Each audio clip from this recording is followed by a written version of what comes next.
and maybe a mic check 3. Come on with it. You're listening to Law Nation Sports as we talk about the recycling boards, rinse and repeat. Let's get it. Stand to your feet. DC for life, not for short, baby. Come on with it. Mama said there'll be days literally just like this. And as the room fill up, be sure, and I mean just that, be sure to smash upon the like button. Yeah, come on. We don't do the simple things, but we're looking for a coach. Yup. They say ain't no party like a cowboy party. What about looking for a coach? Grow from my studios to yours. Be sure, and I mean just that, be sure to hit that like button, share this content. Let that friend or that neighbor know where to go when it's time to tune in to Cowboys Sports Talk and beyond. Come on with it. What more do you want from me? Yep. All right.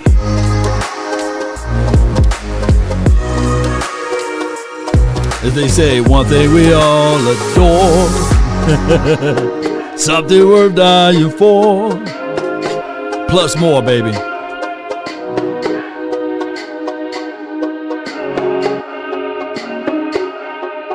All right, 5, 4. Oh, it's still the same title on the kick. Give me 1 second, then I got you. Come on with it. Yeah. Come on with it.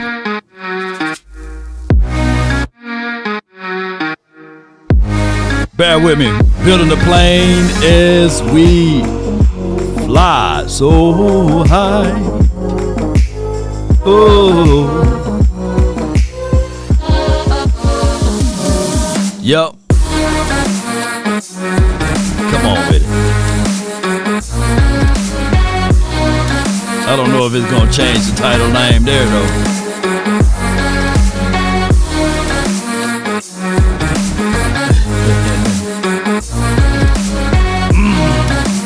Shout out to the kick. Duff King, what's good with you, man? All right, so appreciate everybody for jumping in and being part of these episodes. The name is Law Nation, without hesitations nor deviations to the matter. We're going to talk about the aspect of this team of bringing back Shoddy. The news is being reported more and more. Darth Jones, yeah.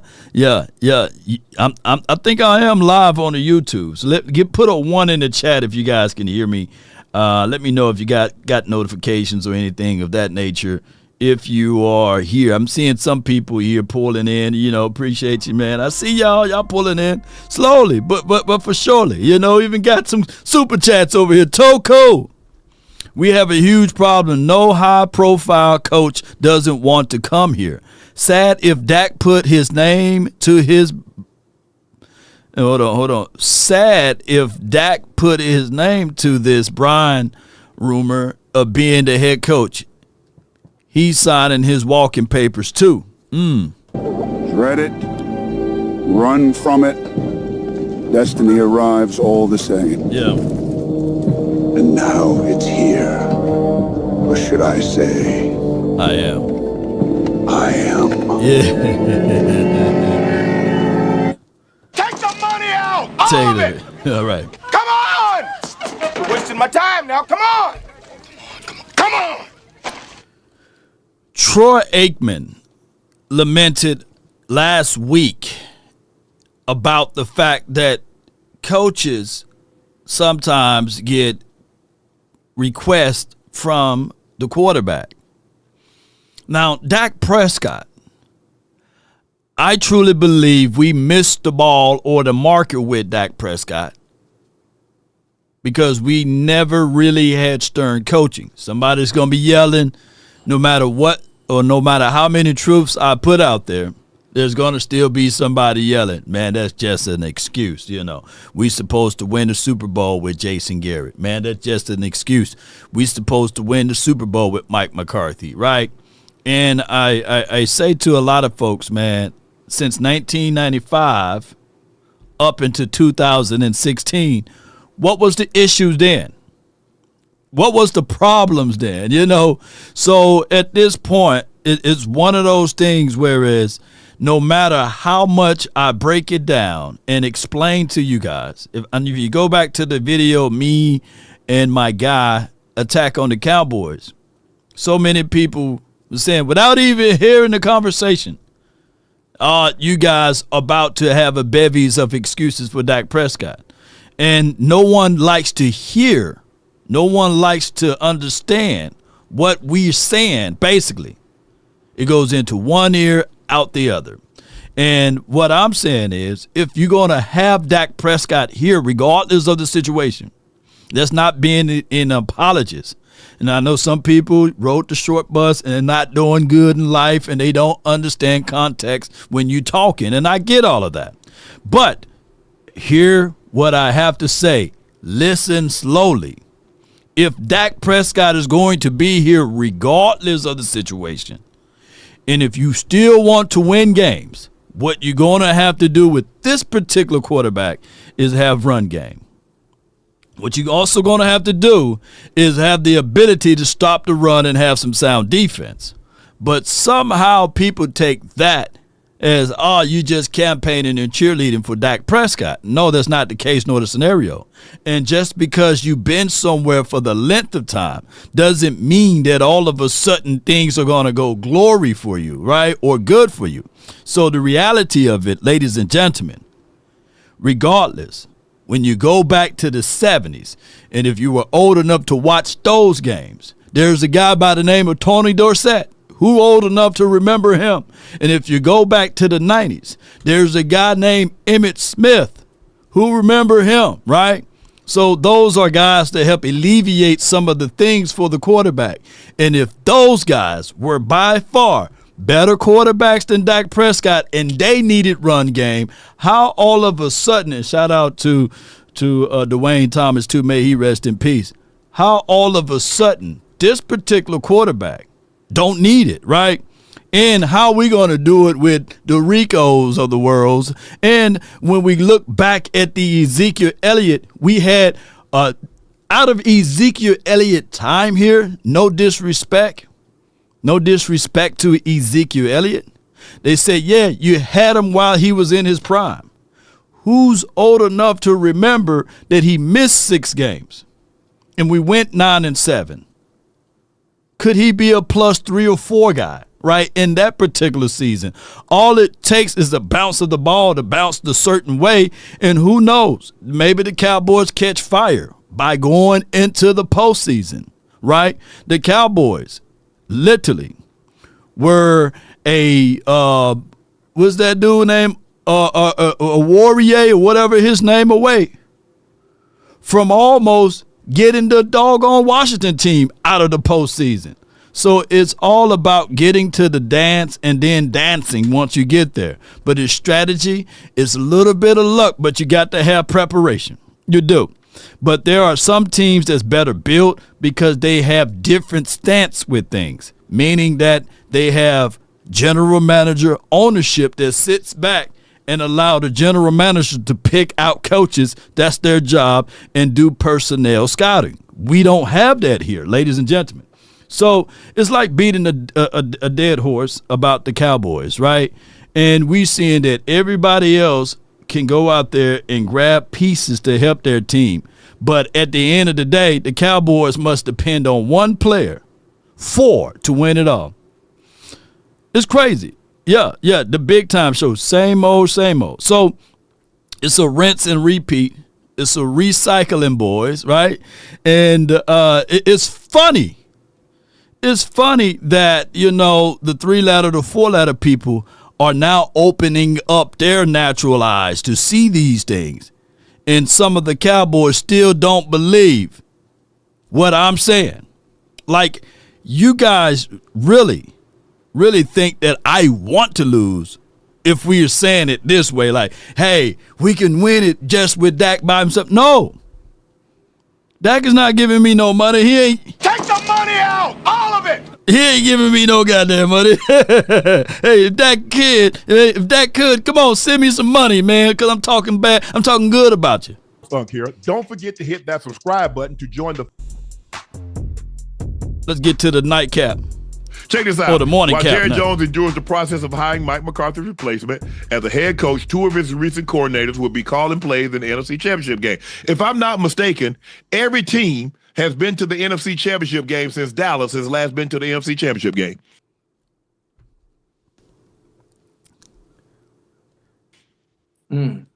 Every NFC team, let this sink in, Let it sink in. Every team has played in an NFC Championship game since the Cowboys last went to the NFC Championship game.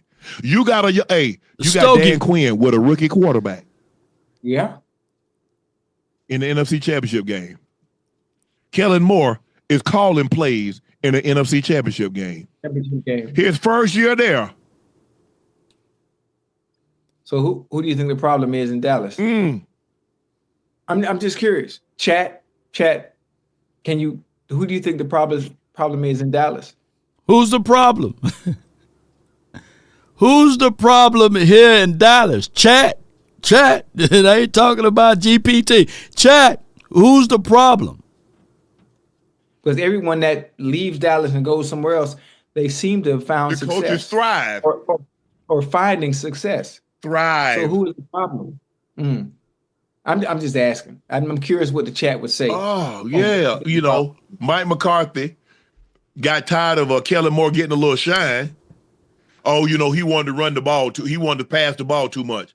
And lo and behold, he get Kellen Moore out there and he throws the ball more than what Kellen Moore did when Kellen Moore was calling the plays. All right. So with that being said, ladies and gentlemen, when you have mixed philosophies, mixed beliefs, you're not going to be equally yoked. You're not going to be on the same page. Mike McCarthy was forced to have Kellen Moore on him, right? And Kellen Moore was forced to be with Mike McCarthy. Two ends didn't meet. They said that Kellen Moore never was fired, really. He walked off under his own power, but that's neither here nor there. He went off to the Chargers land, had a slew of injuries there, if we're going to use the injuries as an excuse. But there were tons of people saying that, hey, since he have a better quarterback, a better situation, a better environment, he's going to be good. And they look like dog water. Right? So they fire everybody over there. All of a sudden, breaking news, the Eagles scooped up Kellen Moore, and now they are in the postseason, a win away from going to the Super Bowl. But now not some, but all of the credit goes back to Moore because of the team's success. And I get it. He's the offensive coordinator. But I'm going to tell y'all, it's not a lot of things that he's doing when you have a Saquon Barkley out there willing and dealing and calling plays. Even on a busted play, they was able to get 70 yards last week. Everybody know who thought it is. Yeah. I know who I would like to see be the Dallas coach. I know we've heard the rumblings about Prime going there, and I'm not sure if that would work, that situation, because Prime would be the one to take all the spotlight away from Jerry. He don't want that. All of it, tremendously. I think Dak and Chat might not agree with me, but I think Dak and CeeDee Lamb and the rest of the supporting cast offensively would do very well with Ben Johnson and his creativity. Now, of course, this video is a little older, and Ben Johnson is with the Bears. But to be real with you guys, shout out to my guy, Andre. Calvin Watkins, who's a good friend of the show and, wonderful beat writer. The fact you have a job opening and don't talk to the best candidates in the pool makes you wonder about the seriousness of your own searches. What I'm saying is, and granted, they didn't look that good in the postseason because they lost to the doggone Washington team, right? But you should at least pick up a phone and say, hey, Ben, we at least bring you in for a cup of coffee to pick your brain on X, Y, and Z things for 1 to 2 hours, a virtual interview, and especially since they done got the ass whooped, you know, you could have at least called them in and say, hey, I got a private jet. We're going to fly you into Frisco, and we're going to talk about this. They didn't do none of that. They just allowed him to go straight to the Chicago Bears without even giving an opportunity to say, hey, I'm a multi-billionaire too, right? My money got gray hair over here. Let me just hear you out. But they already have a reprobated mind. I believe that they already have in store of either Shotty being the head coach here now, or it's Kellen Moore in waiting, and Shotty is going to be your OC. Because nothing on the resume from Shotty speaks that I'm going to give you a promotion, right? Coming off of a losing season. So in actuality, this will be the next job for, dare I say, Kellen Moore or somebody that used to be here. Vincent Johnson said Ben Johnson didn't want to waste his time, right? But hey, if you Jerry Jones and you a billionaire and you send for someone to come here, they're going to at least respect him to that degree, right? Vincent says not everyone wants to come to Dallas, and I get that. But if I'm Jerry Jones and I still have the brand and the cachet that I have, right, you're still going to make that public appearance. Shoot, Trump just had an inauguration. Called Snoop, Nelly. They had Mississippi Valley all out there. And I'm quite sure not everybody wanted to be there. But hey, they sit back and they look back at it and say, man, hey, that's exactly what they did to Trump over there. They said, take the money out, all of it. Come on. Come on. You're wasting my time now. Come on. Shoot. Come on. Yeah. Trump calls law. Take the money out, Yeah. all of it. Come on. You're wasting my time now. Come on. Shoot. Come on. Jerry Jones called law. Take the money out. Yeah, all of I ain't it. going up there for free. Come on. Yeah, shoot. I'm coming with the expectations. Hey, even for this interview, you're going to have to jet fly me up this way. Yeah, I'm already in Dallas, but send that helicopter. Now, I ain't spending no nights. I ain't doing no sleepovers, Jerry. No. I got a few coins. I got a few dollars. And if anything, I'll figure out the way to stay at Super 8s or something, you know, if I didn't have money. Yeah. Oak Cliff and Law, baby. Take the money out. Yeah, all of it. Shoot, shucking that for Trump. Yeah, go get Aaron Glenn. They said that they gonna bring Aaron Glenn to the Jets. They're gonna bring Aaron Glenn to the Jets, and they throwing away the keys. They locking him in the Jets. You know what I'm saying? They locking Aaron Glenn. They are not allowing Aaron Glenn to leave. Where they play at? New Jersey? Where the New York Jets play at? Where they play at? You know? Oh my gosh! Take the money out. Jeez. You know, with that offense, and being the fact that with Ben Johnson, they would be somewhere statistically in the top 5 when it comes to scoring. I don't know why I just like it. I just think someone like Ben Johnson being in Dallas, not only being the head coach, but also controlling and doing the play calling as well. Ocho. Because he like Al. Man, they had to get Al the sheet. Al needed to know what you was running. We're not going to get into that. Ocho. There's some truth to that. This offense been the same. This offense been the same since the Chan Gailey era, man. It's the same offense. I think Jerry said, hey, now in this meeting, in this production meeting, can we run more of this? Can we hook it right here? Because I'm old and my eyes, the cataract, you know, I can't barely see, you know. But nah, man, it's in Jersey. Shout out to you, Trey. Appreciate you, man. Come on with it. Let's go.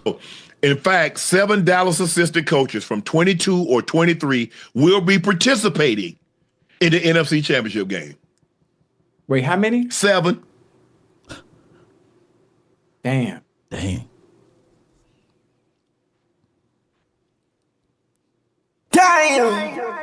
The last championship game appearance for the Dallas Cowboys was 1995. The Bears, every team has been in the NFC Championship game except the Cowboys in the 2000s. Even the Bears. The Giants won the Super Bowl. The Seahawks. Damn, man. Dak Prescott, you got to do better, man. Y'all hear that? Dak delusional? Wow, you hear that? You hear that? Action Powell, you hear that? That's Dak fault right there. Man, he got to do better than the 2000, man. You know, oh my God, what grade was he in 2000? You know, in 99 and all of that. Law, it's been reported that 6 teams called Glenn, and the Cowboys was not one of them. Shaking my head. Come on, yeah. Damn.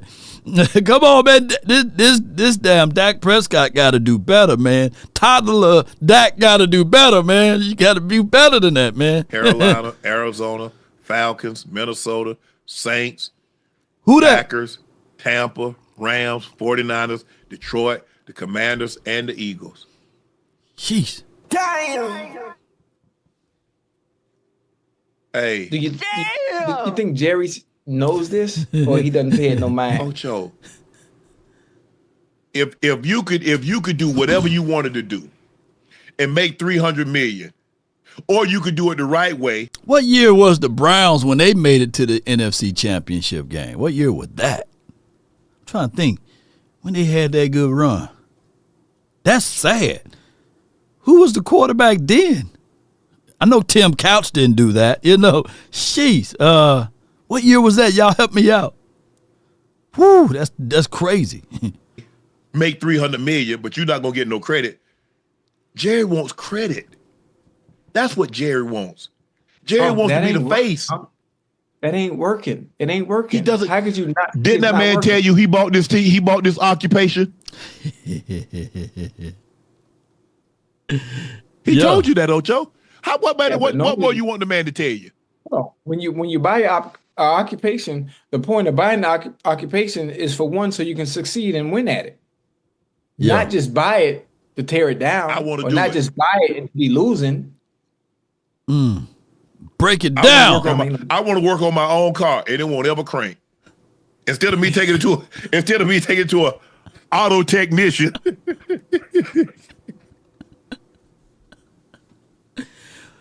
Woo, boy, them shade tree mechanics, man. Shoot, have y'all ever seen them before? You know, they make it hard now for them. But, man, them old cars, man, you know, my uncle, man, shout out to him. He used to have this Honda Civic, and he was always say, man, let me see what I can fix on it, man, you know.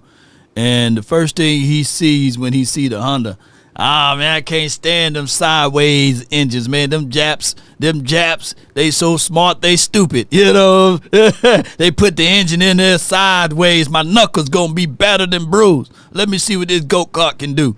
And he took forever. Change out the carburetor or whatever, the cool air intake. Man, the manifold, he done had that stuff everywhere. And then he comes back to me and say, hey, it's just an alternator. You know, everything is just an alternator. Don't y'all know that? You catch a flat, oh, that's the alternator. Your steering pump fluid goes out. It's just an alternator. You know? Boy, them shade tree mechanics, man, you just do better just go ahead taking your car to the dealer, man, and let them deal with you. You know, so it is what it is. The Browns haven't been since 1990. Yeah. Shade tree technician law. Yes, indeed. And you got to judge those boys based off of how their hands look. If they got soft hands and if they don't got no scratches on their knuckles or their phalanges, take it to someone else. And if they don't have a few beers, like Bud Light, Miller Light, look. Don't take it to them. The shade tree mechanic must, M-U-S-T, must have some Miller Lite, some Seagram's, some gin or something like that. Maybe some hen. The hen is too premium. Anzac, something like that. That Taka Vodka or that brunette. They need to have something like that, and you'll get your car back, But if they don't have those items, and if they don't have that oily muscle shirt, right, with the flip-flops on, and if you can't see ashy knees and forearms and all of that stuff, don't take it to them. Especially, I'm talking to the ladies, And you got to have, look, C-Charm says, you got to have the cigarette hanging out of the mouth. Yeah. Newport, by the way. Come on. Yeah, that Natty Light or that Bud. Woo! They'll argue you down about that Bud Ice. Oh, my God. They'll talk, that Bud Light ain't no real beer, but that Bud Ice, you got to have you some Bud Ice. Come on with it. Yeah, y'all know what I'm talking about. Yeah, Talk Law, that's that big time show. You know the truth, right? But if you fool around and take it to a shade tree mechanic and there's no oil all over the ground and the floor, don't take it to him. You gotta have the swollen fingers, man. Yeah. And the muscle shirt is all stretched out and dirty. If it's clean muscle shirt, don't take it to him. No, it got to be dirty. Yeah, and you gotta have an old dog that's somewhere near on the chain. The dog can't even bark right. The dog got to bark like that, ladies and gentlemen. If the dog is a Chihuahua, if it's a little Shih Tzu, whatever, poodle, don't take it to that shade tree mechanic. No. It got to be an old hound dog, mutt. Yeah, a dog that got the hanging eye with the fleas and the manges. You got to have that, right? You'll know you're gonna get your car back. The toothpick, if they say they stop smoking, they got to have the toothpick. Yeah. Instead of me taking it to Ocho, because we got to be politically correct. We can't say mechanic anymore. We got to say auto technician. You can't say mechanic? No. Right, what that mean? No, can't say that no more. People that, let's give them the proper credit. They're auto technicians. Okay. Auto technicians. Shade tree ass mechanic. Shade tree. Cool James, that's what I'm talking about. That dog with that damn one tooth. Y'all know what I'm talking about. That dog been there since 1972. That same dog. It don't matter. It's like all other shade tree mechanics got that same dog. Oh my gosh, man. But low key, my uncle is about like 5'9", 5'10", give or take, 164 pounds, slender, but got the belly, got the little belly. And my Uncle Mickey, he can pull that whole engine up out of a car, Yeah, and I seen him. I said, God, dog, look, that's some country strength for you, bro. I'm for real, man. Come on with it. I mean, look at this. With a rookie quarterback, Dan Quinn stayed longer than what he probably should because he thought he was going to get the Dallas job. He was going to be willing to give up of himself. We saw Dan Quinn get to the Atlanta Falcons to the Super Bowl, have a 28-3 lead. Facts. So he can coach. Yeah. He can coach. But nobody, Ben Johnson is not going to be Ben Johnson in Dallas. He needs to go somewhere where he's going to have control. Yeah, they were talking about Ben Johnson. It looks like all indication is pointing to the Raiders. I wouldn't be surprised within the next. Listen, a lot of times guys don't want to be in a situation. Contracts worth over 150. Oh yeah, they talking about old boy car. Ocho, did you see this today? AJ Brown went viral earlier for driving a basic Honda Accord. Brown has contract. Look, I'm just gonna say this, man. There's nothing wrong with the Hondas, man. Shout out to the Hondas, man. But before we go any further, man, salute to the Underdog. Be sure to download UnderdogFantasy.com and use promo code LAW. Get up to $1,000 in bonus cash. Claim your 50% deposit match. On top of that, continue, y'all. Help support the nation by smashing that LAW as your promo code, and everything else will work its way out. Yeah, Ocho with the stogie. Yeah, with the stogie indeed, man. Salute, kudos, and credence to the stogie smokers over here. And I got mines too. I got mines too. So yeah. Yeah. I need me a cigar box, man. So if anybody want to bless me with a cigar box, let me know, man. And we'll sit down, we talk some Cowboys talk with the cigars. I need a cigar box, though. I really need one, Jerry Spirit ain't right. I feel you. I feel you with that. But before we go into this other details, did y'all hear the news? Like, Eagles winning a lot of things. They winning everything but a spelling bee. Now, I get it for Montisha. Montisha. Go Birds! Let's go Birds! E-L-D-S-E-S-E-S! Now, I get Montisha and them, but how in the hell of it, you know what I'm saying, that all of a sudden that the mayor of Philly don't know how to spell Eagles? Come on, man. Like this is wild. The Philly mayor needs to work on her Eagles chat, man. Watch. I'm going to have to play it from here, man. Come on with it. Let me hear you all say E-L-D-S-E-S, Eagles! Let's go, Birds! How is that even possible? How is that even possible? The Eagles mayor don't know how to spell Eagles. Is there something going on in Eagles land? Now, granted, we don't have room to talk. We can spell properly over here, but we can't make it to the NFC Championship. Maybe that's the problem. Maybe we need to start spelling Dallas backwards or something.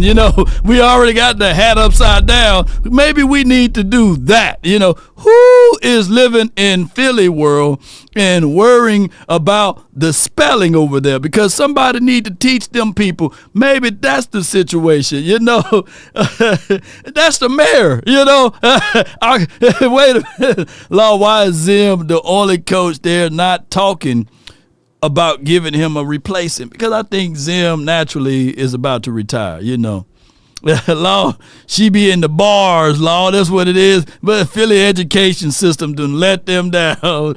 Shit. Hey, bro, come on now, dog. Yeah, man. It's crazy over there, man. It is flat out crazy. Y'all killing me with this. Shit. Man, let's hear it one more time. Because now, it's fun. It's fun knowing that, hey, we might not be going to the Super Bowl this year. But, man, they can't win a spelling beef to save their life. Let me hear you all say E-L-D-S-E-S, Eagles! Hey, you know what I'm going to start saying? Maybe that's what we need to do. Come on, Cowboys. Let's go. D-L-A-L-A-S, Dallas. Come on. Yeah, maybe that's what we need to start doing. Yeah. That's what we need to do, y'all. I figured it out. Dak, Jerry, what we need to do is we need to start spelling Dallas backwards and mixing it up. Come on, let's go, Dallas. D-L-A-L-S-A, Dallas. Come on. That's what we need to do, Shit. Clown activity. Yes, indeed, Ice Cold Cowboy. Shit. Come on, we got to be all on one accord. You got to be all on one accord because it works. Go Birds! Let's go Birds! E-L-D-S-E-S-E-S! And that's a pattern.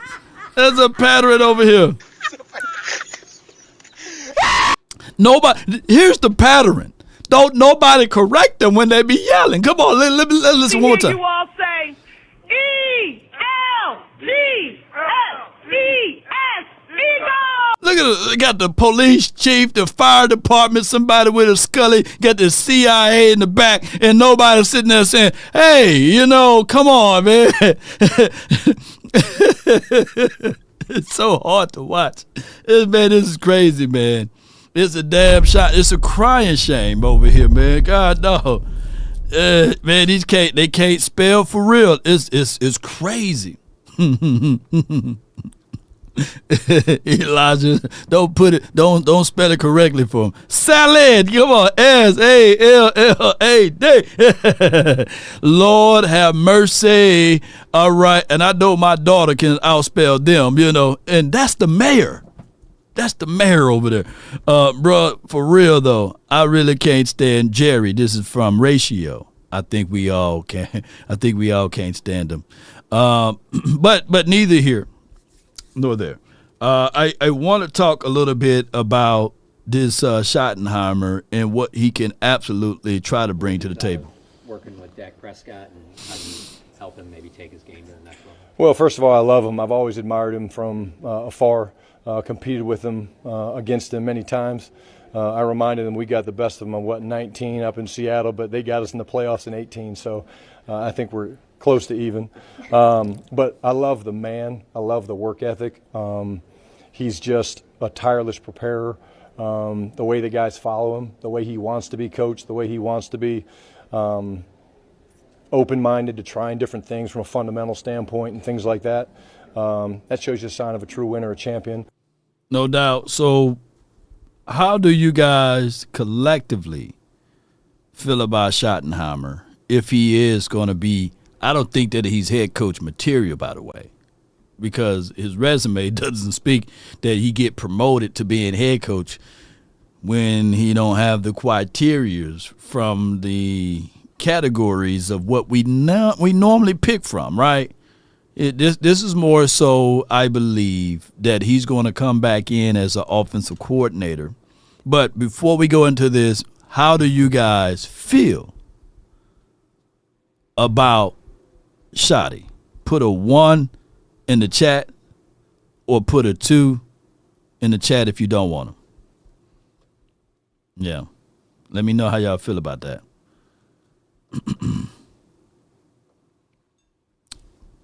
Let me see. But it doesn't matter. Well, at least I know he will run the ball. Yeah, because in his tenure, majority of the time he's been coaching in some capacity in the league since 2000 to 2001 or something like that. And his situation and scenario is that he runs the ball. He runs the ball, and they tend to be qualifying as the top 10 in rushing and things like that. Shotty trash, y'all better do it. Y'all better not do it. It's from Eric. Shout out to you. 1 for Shotty over Kellen. I feel you. Anybody but Kellen, you know. Anyone but, or no Kellen more. Shotty is trash. Wait a minute. So Eric, you trying to help us out? I don't know, Eric. Eric, I don't know, man. We can't take your words, bro. We definitely can't trust your words over here, man. Yeah. Geez. All right. So with that being said, let's just switch all the way over, man, because I think that, you know, even with this particular conversation here, that Brian Schottenheimer will bring. 1, a little bit more of the inside zone run game. I think the Cowboys are going to see way more of a passing game that keeps receivers on the move. The challenge for Dak is to match that accuracy and ball placement with that. But that offense pass game was stagnant both literally and metaphorically. And I think Shotty coming along, a little bit more of the movement-based passing game is going to be a good thing for them. Now, he was on – they were playing some clips on 105.3 The Fan this morning, and they were saying some of the same things that he was echoing about motion in the offense. And I went back and I started listening to Mike McCarthy. Remember, Mike McCarthy, Aaron Rodgers, Peyton Manning to a degree, because these are good quarterbacks or what have you. Peyton Manning said he didn't like motions in offenses. Aaron Rodgers said he didn't like motions in offenses. Now, Peyton Manning, although he's a two-time championship winner, Super Bowl winner, we knew that he played in a different era, right? Right before all of this stuff started coming around the way where his teams now are going jet motioning now. They are running the ball a little bit more. This is going into a more of a pass-happy league, but still I'm thinking that now the tables done turned. And I'm thinking that now you're looking at now we are doing more running back by committee. We are running the ball more, and teams have transitioned to pass-happy league, right? But now they're transitioning back to a run-happy league. Believe it or not, the teams, the final four teams, they all can run the ball. And people can argue the fact that you have quarterbacks that can move around and run as well. But we got to look at it from a notation or a connotation that this league always kind of get back to the olden ways of running the ball.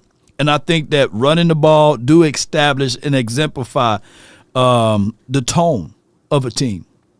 And if we're going to have Shotty back into the building, one of the things that we got to do is probably more inside zone runs, right? We probably going to have to do some more motions to get the opposition to think that it's going to be on the play side, and we go on the opposite side there. So I really believe that the Cowboys are going to do more of those things, because when Mike McCarthy was calling plays, he really didn't like the motion, just like Aaron Rodgers, right?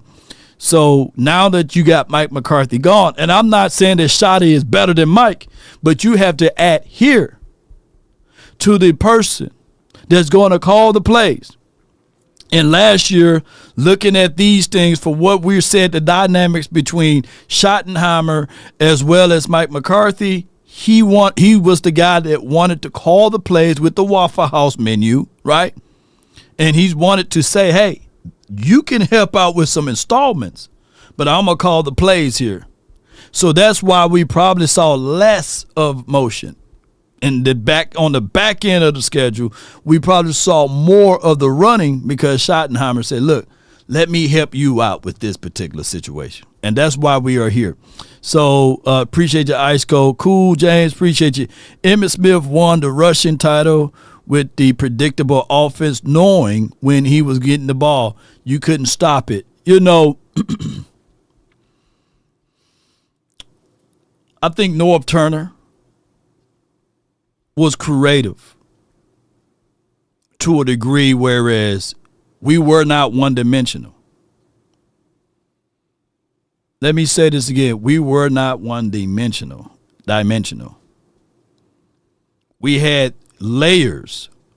You had an aggressive physical wide receiver who played the X.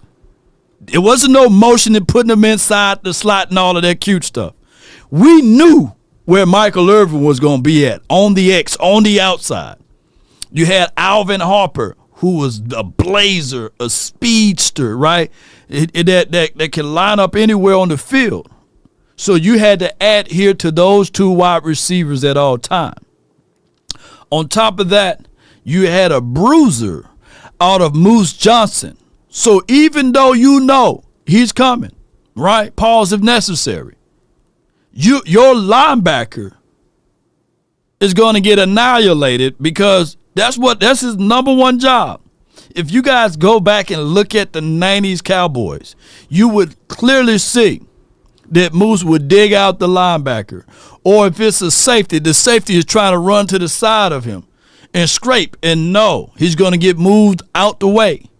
And we're not even talking about the mentality and the mindset of the O-line that was brought to you by Jimmy.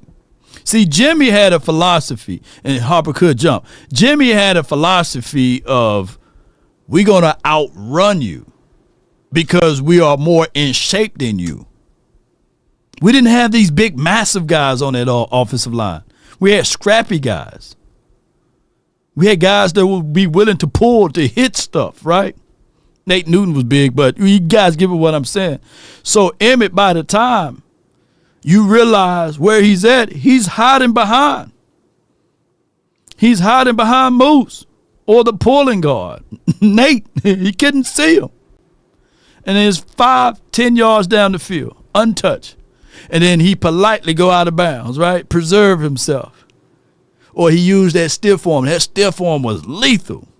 But then they load the box with 8 in the box, right? Here's Jay Novacek with a seam.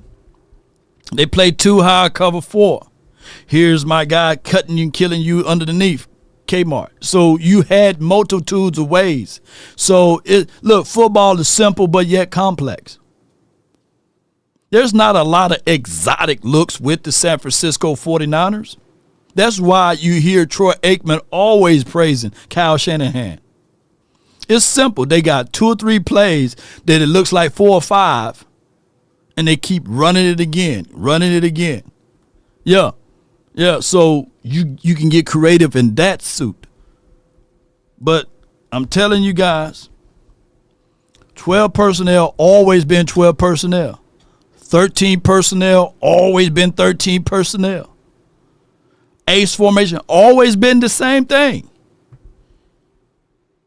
It's not being vanilla and bland, because when you motion and move these guys around and you play the field, that's common football. You got field side, you got boundary side. There's more plays that you can do on the field side.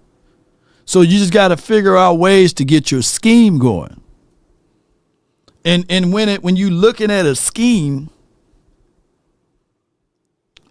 it's the sleight of the hand. You know, sleight of the hand. You can see those guys, you know, which hand you got, which hand the ball is in, you know, sleight of the hand, right? The guy don't have to be extremely athletic. He can be a chunky fat guy doing this, you know what I'm saying? Or he can be a slender guy doing this.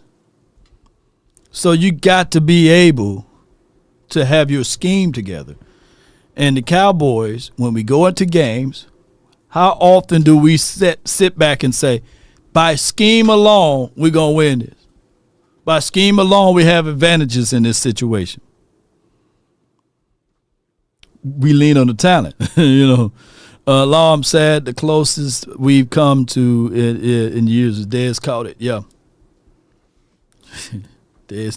He did caught it, you know. Magicians are wild. Yeah, that's what we need. We need some magicians over here. Jeez. With that being said, let's get on ahead and get this show on the road, baby. It starts from the first phone call. Most of the time, you're going to talk to Gene Burkett, a 30-year partner. You're not going to talk to some employee that just got put on the phones that day. There are things that are so crucial, especially if it's a cataclysmic event, to have our experts get out and look at the vehicle, witness statements, photos, the whole thing. Call Frenkel first. Chosen by the people, feared by the insurance companies. Call Frenkel first. That's 214-817 and all of the 3s you can dial. If you're ever in a automobile accident, whether it's big or small, fender bender, or something, a head-to-head-on collision, don't hesitate. Call Frenkel first. That's all we're trying to tell you. 214-817. If you can't dial those 3s and dial that number, visit FrenkelFirm.com. Someone over there will be able to assist you. They got over 100 years of combined experiences. On top of that, if you look at everything, they are located in the heart of Dallas. Be sure to check out Frenkel and Frenkel Personal Injury Lawyers. Let's get it going. We're going to take on to the first 4 or 5 callers, and then we're going to have to dip on up out of here. But I appreciate y'all. One love. DC for life, not for short. Let's get this party on the road. I got from the 681. You're live on the nation, brought to you by Frenkel Firm. What's good? What's good? What you got? What's happening, Log? Not much. You know, Norman Andrews here. Just saying, on the part of you being a YouTuber and this program, I've been with you for a minute, bro. I Appreciate support you 100%. They just don't know what they're missing. The only reason you're not with them guys is because you don't let Jerry have his say so. Oh yeah, right. Yeah, you're right about that. And I don't put my name in the hat either. So, but I get what you said. They literally, and no offense to them, they can't afford me. You know, that's the only thing too. You know, I yeah. They even low ball law. Yeah, but that's man, all I was calling for, bro. I'm with you 100%. I think I'm gonna be with you for a minute. You know what I mean? Man, I thank you, man. All the people I watch, I only support you, and I like what you do, so keep on doing what you're doing, brother. Appreciate How about them Cowboys? How about them, Norman? Appreciate you, man. Appreciate you, bro. That's a good call from him, man. And shout out to the Joneses. I'm not cutting off my legs from up under my feet. You know, they have to make me an offer I can't refuse. You know, I ain't even go down there for peanuts. Oh, hell nah. You know what I'm saying? Last I checked, my numbers okay over here where I'm doing it by myself, you know. But at the end of the day, shout out to Cowboys.com and all of those boys over there. No shade upon them, but I just love to flex my independency. All right, I got my guy from the 910. You in? What's good with you? Too cool. What you got for your boy? What you got? Law, you got. Hey, let me tell you something, Law. I love you now. But every time they bring up a coach name, we can't pivot now. What we're not gonna do is pivot, right? Pivot podcast, too cool. What we're not gonna do is pivot. Hey, the reason why I say that is this, and regardless of how anybody want to look at it, on the Cowboys right now, either you with Dak or you against Dak. That's how they make it. That's how they make it seem, but that's truly not the case. I'm gonna tell you something. Right. I really think Dak make his own bed, and Dak got to lay in it. What Dak does is this right here. Dak behind the scenes is doing a whole lot of talking, and a whole lot of things are going on because just like your franchise players in any other sport, you being brought into the situation, and you have some say so. We just don't know what you're saying behind the scenes. Now it's been linked that you behind this Brian Schottenheimer coming in being the head coach. It is. Yeah, it's been linked. And I sent you the money today, and I'm telling you, if Dak Prescott is saying that he's putting his name on the line and saying he wants him to come in here and be the head coach, if Brian Schottenheimer don't work out, then it's time for Dak to get out of the city. And the reason why I say that is this. Last year, the receiving corps for the Dallas Cowboys was way better than the receiving corps for the Kansas City Chiefs. Last year, the defense for the Dallas Cowboys better than defense for the Commanders this year. Didn't nobody go into the playoffs and tell Dak to throw them interceptions. We can say whatever we want to say about the defense. Dak threw them interceptions. The teams that they have had that was 12-5, we can't sit here and act like they. Let me ask you this though, and you cooking, but how do the Kansas City Chiefs win games? Who do they target? No, we can't do that, man. No. They don't use that. They don't use that receiver. That Travis Kelce, he's a weapon and a half. You know, and I get what you said. Yeah, go ahead. We can't do that, Law. We can't do that. And they were top 5 defense last year. Were they top 5 defense last year, Kansas City Chiefs? Yes or no? Yes, probably was. Yes. Yeah, they the top 5 defense, bro. You know, Kansas City Chiefs got good defense. Chris Jones, man, and the other kid that looked like one of those Migos, that DB, I forgot his name. He went to Tennessee. They were a really good defensive team, and it's so hard to explain one franchise that's not dysfunctional to a dysfunctional franchise. We are dysfunctional, bro. At the end of the day, we are very dysfunctional. Right or wrong? We're not dysfunctional. Jerry Jones dysfunctional. Well, with Jerry Jones, man, you know, the fish rots from the head down. But my only thing is I want Prime here so he can change some of this dysfunctional stuff, right? So he can at least bring in some influences so we can have better coaching on the staff too. Not no Jeff, what's that dude name? What's that? Jeff Fisher. No. Bledsoe, whatever.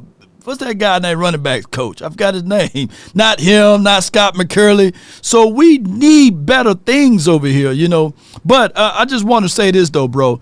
I feel what you're saying. Like, we need to play better in the postseason. We do. Yeah, we do. No, see, we can't. No, we can't. In the do big that. I didn't games. say we. No, Dak does. Man, when people look at Patty Mahomes, Okay. whether we want to say the referees help him out, Law, Blasco, Jeff Blasco, man. I couldn't think of his name, but keep going, bro. Yeah, Blasco. I had to say it. I appreciate you, Dre Maddox. Help that man out, man. Uh-huh. That man could be getting sacked, and he know how to get the ball out of his hand. Man, I tell people, when you look at Dak Prescott at Mississippi State, that man ran that ball. Dak got to the NFL, and in his head, psychologically, it just, to me, it feels like mentally and psychologically, there's something wrong with Dak, man, because he got to the NFL, and he's like, man, I don't want to run, right? There's no reason why Dak Prescott should be ranking in 152nd when it comes to rushing. There's no reason why Patty Mahomes, Jared Goff, like, there's no reason why these cats should be out-rushing Dak Prescott, period. Man, Pat Mahomes is a magician. He's the creme de la creme that everybody would love for their quarterback to play like and to have the aficionados in their back pocket, man. And it's just for what it is, man. Patty is Patty. It's hard, man, to say. Like, for example, the Bills about to play the Chiefs. And there's only two people that I know on the Chiefs on the offensive side that I know for sure I can put my money in the hat, and that's Pat Mahomes and Travis Kelce, right? And the panda round of the cameraman going up there to Taylor Swift. You know, I ain't saying nothing bad about you, Taylor. We love you over here. Don't come send your Swifties over here. But what I'm saying is basically we don't have that factor here. Not talking about when we go into a game. Let me know. And you saying that Dak Prescott got to play better. Who else shows up in these games, bro? Just let me know, man. Just help me out. Help me out. Who else been showing up? Too cool. Who else? Man, the ball, but Law, the ball comes out of Dak. That's what I'm saying, man. We can say what we can go in circles. We go in circles all day. Ball, but the ball still comes out of Dak's hand to the receiver, to the tight end, to matter of fact, to the other team. Right. All I'm saying though is this. Brian Schottenheimer can come back. Zimmer can come back. It's only one thing. They stay in their positions where they at right now. Right. Offense coordinator, defense coordinator. The Cowboys is missing a culture. Deion is the only thing right now that can save the Cowboys, man, before Jerry die. If he won a Super Bowl before he died, he'll hire Deion. Yeah. If he just want to be talked about and that's all he care about, man, then don't hire Deion, bring Schottenheimer in. But nobody in their right mind can tell me why somebody that's on the staff right now should be the head coach for the Dallas Cowboys, and internally they couldn't go pull players to the side and talk to them. If Brian Schottenheimer and Dak Prescott had the relationship that they saying they got right now, why as the offense coordinator, why he didn't change that thought process and the things he was doing from within the organization he's already Those are two of the arguments that I keep saying also. You know, kids ask for ice cream at 12 o'clock at night or 1 o'clock at night or what have you. Nah, take your ass back to bed. No ice cream, right? So if Dak Prescott is asking for a Jalen Tolbert, then no, you're not finna get a Jalen Tolbert out of this draft. I have my people that evaluate tapes and look at things. So no, you're not finna get a Jalen Tolbert. If Dak Prescott say, hey, Mike McCarthy, I want him back under his own control or influences, whatever he said, and then Mike McCarthy says, what influence and all control, then Dak Prescott need to hush his mouth because you got thrown back into the bus for lamenting these are the things you want. And the very much so the person that said, the person that you fighting for not even fighting for you, right? So at some point, I get it. You value Dak Prescott's opinion because he's a $250 million quarterback. But at the end of the day, we need to have some stern coaches in here to tell him no. But until that happens, we still going to be circling and recycling the same thing. So I'm thinking that we both talking about the same thing, too cool. But what I'm saying is that every Super Bowl that the Cowboys won, it wasn't solely on the quarterback. Who's the Tony Dorsett on this team? Who's the Doomsday defense on this team?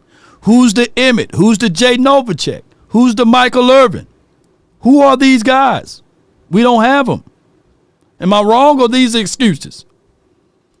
No, you're right. So to this next point. So let's just do this. The Cowboys, let's just say they clear this $100 million cap. Right. All I'm saying right now, If they clear this $100 million cap, and they won't. A lot of defensive players. You listen. There's a lot of people you can bring into the Cowboys organization right now this summer for free agency. All I'm saying is this: that man clear $100 million. That man bring Chase Young in here. He bring one of the Braun, the linebacker from Philadelphia Eagles, because he was free agent this year. They bring him in here. T. Higgins. They bring T. Higgins in here. All I'm saying right now, they clear $100 million. And they bring people in here, and they still don't win a ring with that. Then what? Then those are valid points. But we all know, Tuku, they're not finna. They finna bring a James Washington type in here. They finna bring in somebody from some obscure school or some I guess undrafted rookie free agent that runs a 4.2 or something, and we're gonna overanalyze, overhype that said person, and then we're gonna say, well, this team got weapons because of this guy is able to do X, Y, and Z things. But other teams, they go out there and get tangible people that can absolute make plays. We've seen that with the same team that you just profess that they find ways to win. You know, I want people to go back and look at that offensive line for the Chiefs. They are not scrap meat. You know, they went and invested in that offensive line. That's why Pat Mahomes do have a little time, and he's innovative. But it's crazy to compare a team that probably lost only 1 or 2 games to a team that was in total dysfunction this year. But I appreciate you for calling in. My God, too cool. We all hope that prime time can get here so we can finally see some culture change, but it's not. All right, Law, you have a good one now. Appreciate you, man. Good call from 910.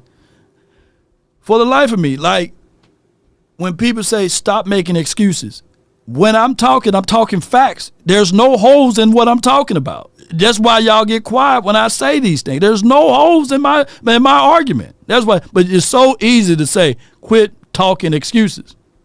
When we in the playoff season, we averaging 2.6 yards per run. There's no team that we're going to consistently win in the National Football League with 2.6 yards per rush. There's no team that ever won a playoff game with 14 penalties. You can't be a high penalized team and win games. These are facts that's not up for debate. So when I say these things, the first thing y'all say, stop making excuses. Like Roger Staubach didn't have a Tony Dorsett. Like Roger Staubach didn't have a Hall of Fame coach, Tom Landry. So y'all try to weigh these things out and try to challenge Law, and y'all lose every time. Every single time y'all lose when I bring up the fact that if Tom Landry had Roger Staubach, Tom Landry is as far from Mike McCarthy and Jason Garrett as the sun is from the earth. You say he's on a whole different level. But we acting like we have Tom Landry here. And we acting like we have the doomsday defense here. We don't. So the reality is, y'all got to listen. Listen to what I'm saying.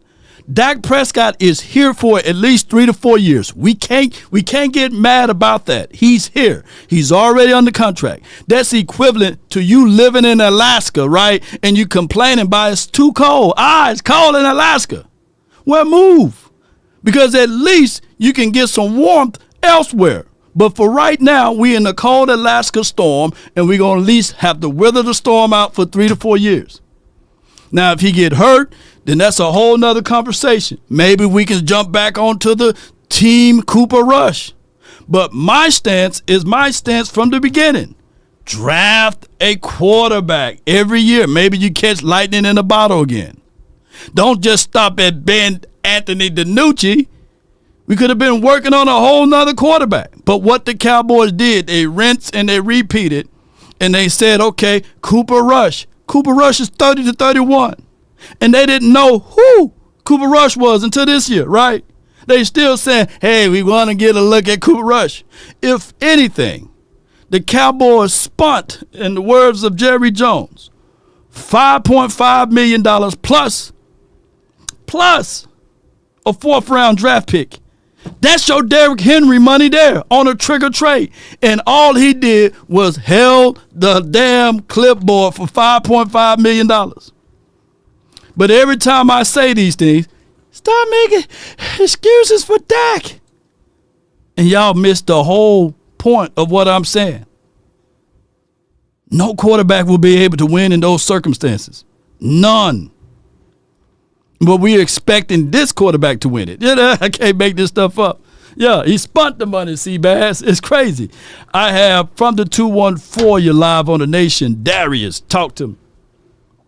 So basically what I'm hearing you say is you don't have the right system, or we don't have the right system in place we don't have the proper running game, we don't have the proper defense, and we don't have the proper system or players in place in order for Dak to succeed. Is that what I'm hearing you say? We putting ketchup on peanut butter and jelly sandwiches, and we slicing it in half and saying, eat it.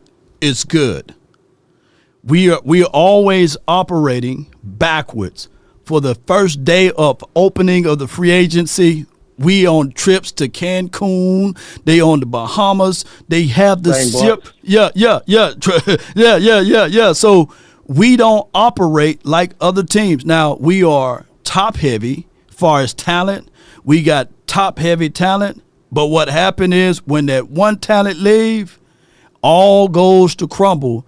And other teams, when talent leaves, far as an injury, far as losing out on a Gilly, losing out on a Bland, real teams with real GMs know that they can get fired. So they on the phone and they're sitting there saying, okay, I'm on the waiver wire. Yeah, I'm on the waiver wire. I'm looking for a veteran DB. They're not trying to experiment with Booths. You know what I'm saying, of the world?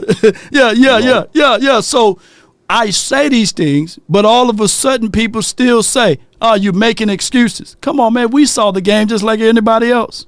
No other team in the National Football League relies on Carson, who was drafted in the 5th or the 6th round, to go up against A.J. Brown, right? To go up against, my guy, Jerry Jeudy and all of those. Nobody does that but the Cowboys. I think what Too Cool point is that, and a lot of people point is that they want to force multiplier at the quarterback position. No matter what's going on around you, you should be able to elevate the talent around you. We see quarterbacks do that. So I think that's what I get both sides. Right. You're right. And to a degree, Too Cool has a point as well. So I kind of played the mediator between those two. Let me interject this part right here. And I'm on record. Dak is not a force multiplier. He's not that dude that's going to be able to say, okay, I'm going to squirt out and run for 30. I'm going to shoot 300 yards down the field. And all of a sudden, Jalen Brooks going to keep his feet together and he's going to hold on to the ball. Because people fail to realize we can say by paper that the Kansas City Chiefs offensive wide receiver room is terrible, but that's bull sugar there. They invested in the second round out of Sky Moore. They invested in Xavier Worthy. Them dudes are first and early round draft picks, by the way. Travis Kelce, you're going to have to roll coverage his way. You're going to have to play the mindset with Travis Kelce. Either you're going to have a linebacker on him who's going to be stiff at flipping his hips, or you're going to sacrifice and put a safety on him and move the linebacker out. And now they're killing you underneath with Isaiah Pacheco. If not, they went and got a veteran guy out of Kareem Hunt. They didn't play around with that. So they're killing you underneath, and they're playing one-on-one football with you by yo-yoing you with Travis Kelce, right? Because that's a mismatch automatically, you know. Because how you gonna defend him? So, and then you got a speedster. You still have to worry about it runs a 4.29 or 4.25. And they went and picked up the phone and still got D-Hop. Yeah, 4.21. And they went and got D-Hop. So I get it when people say, yeah, the Cowboys have equal weapons. Where? I mean, I could take this somewhere else. I ain't even gonna go there because I could really. What I was gonna say was I was gonna name all of Washington's offensive line, all of Washington's receiving core, and they running backs, and I would say, who would you rather have?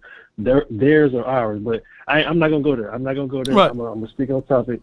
But overall, I get your point, Law. Right. And basically what I'm hearing you say is that, like you said, we kind of do everything ass backwards. Right. And I think it's people that subscribe to a certain mentality of no matter what coach you get in here, right, he's not going to be able to do anything because of upper management.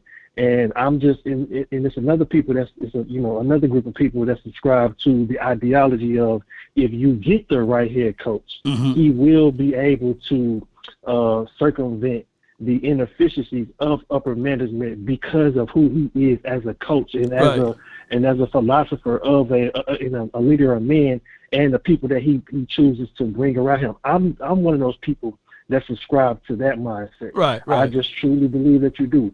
Michael Irvin believes that, and Emmitt Smith. Those are two people that believe it. Yeah. Shannon Sharp and Swagoo, they the ones that believe the opposite. I'm just always gonna stay on that. My last point is that I believe that Brian Schottenheimer is a what's the word for it? He's just like a filler.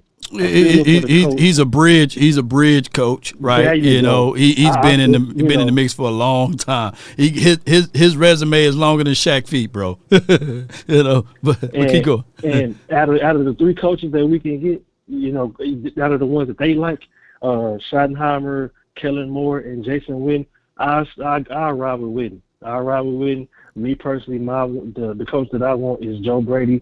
We got to go put the full court press on Joe Brady. If we don't, I don't really know what to say.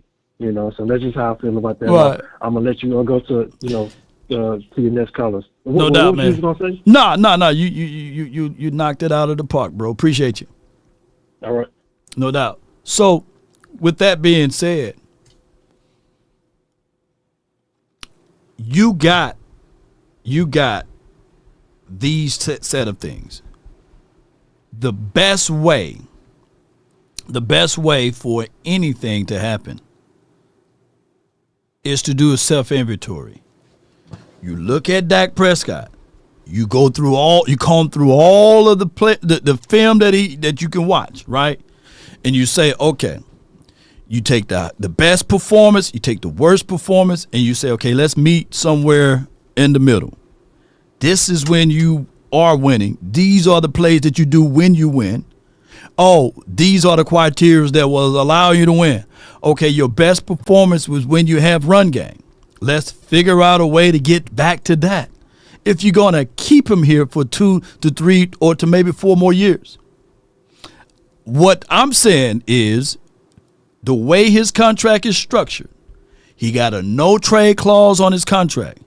It'll be idiotic to eat the money and cut him. This is not the Broncos situation with, dare I say, Russell Wilson. His contract wasn't that largely, and on top of that, he didn't have the stipulations as far as the years of that particular contract. So that's why they was able and eligible to move on.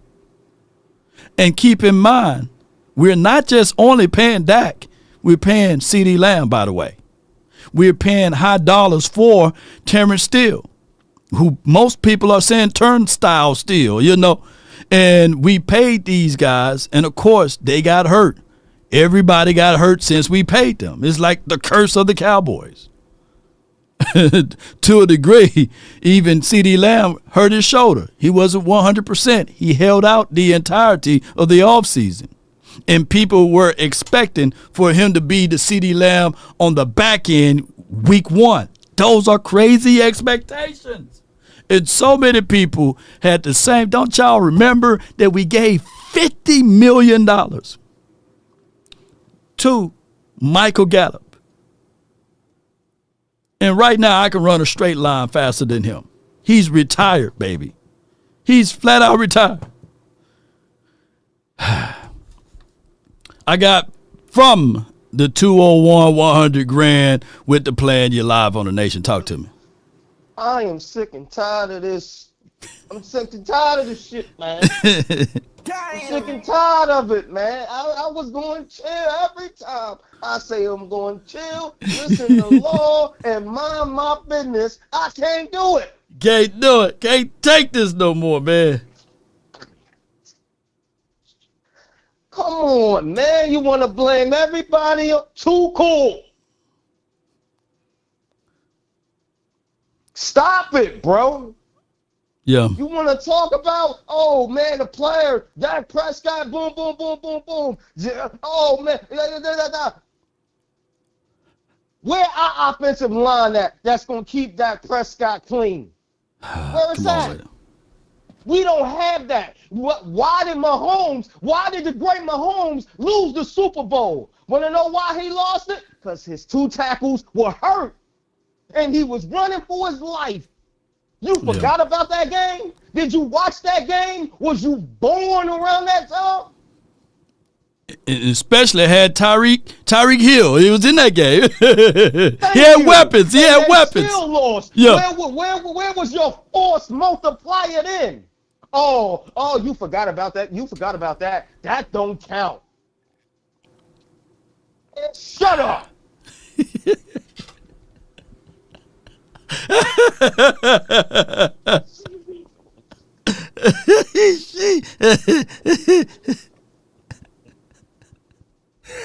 I mean, Lord, bro, I'm not a defense. I'm a Cowboys fan, bro.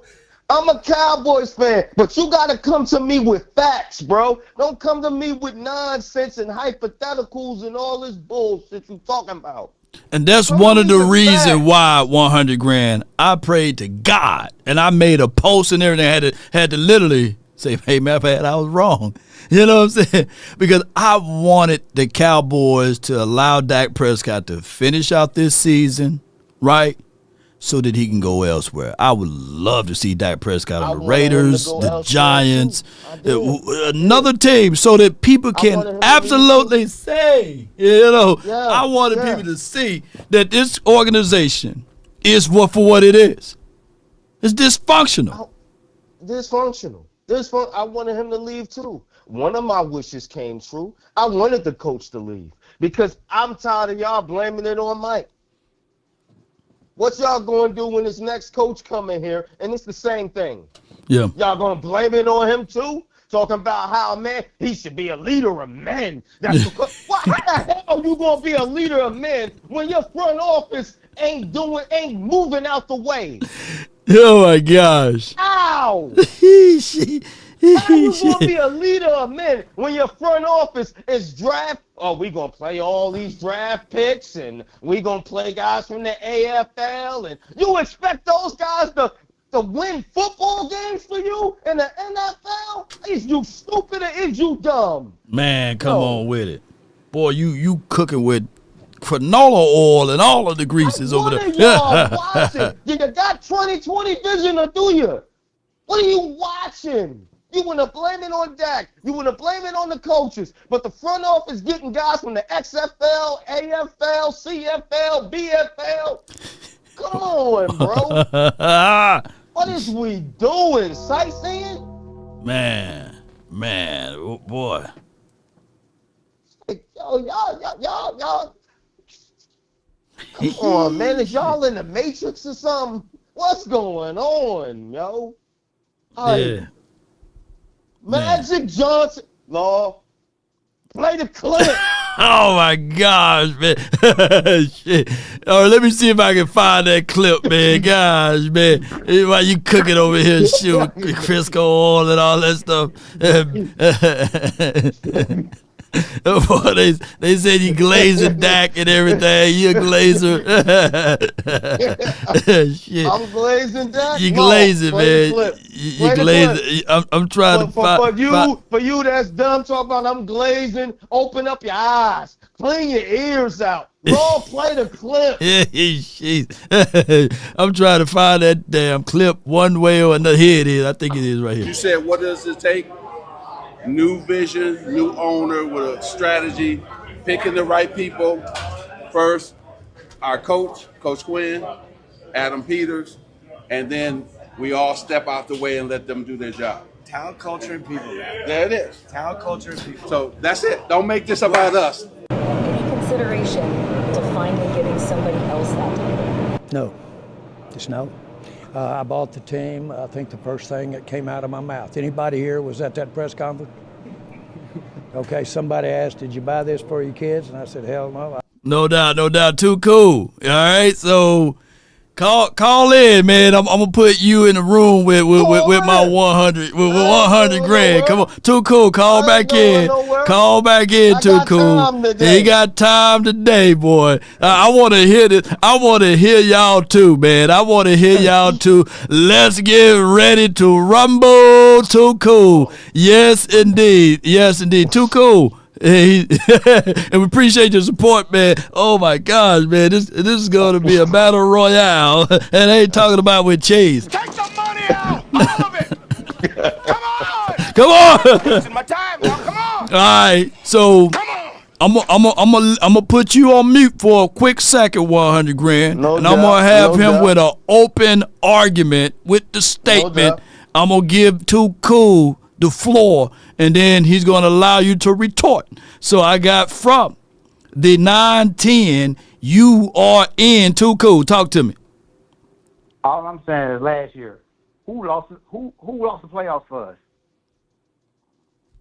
If you get paid $60 million, man, you getting paid $60 million. You're the franchise player. There are certain things you're supposed to be able to do that the player that's getting paid $5 million not going to be able to do. I'm not paying you $60 million when times get hard. You nut up and throw a damn interception. Okay. Our receiving core this year is still better than the receiving core that Kansas City had last year. We can sit here and joke, but go look at all the memes that was made last year at the beginning of the year for the Kansas City Chiefs receiving core. Somehow, some way, that damn quarterback over there won a Super Bowl with all the memes being made. That's your open argument? That's the open argument. All right, Too Cool. That's his open argument. 100 grand. You have the floor, and Too Cool is unmuted. So go ahead. Your rebuttal. My rebuttal was this. Number one, Dan Quinn had a whole different game plan for the defense. And the defense couldn't stop a cold. They couldn't stop nothing. That matters. That matters. And our receiving core was not better. You had CeeDee Lamb and randoms. That's what you had. What running game did we have last year? We didn't have a running game. Period. Tony Pollard was not putting in that work last year. He was not. What are you talking about? You just look at the score and say, oh, man, we lost.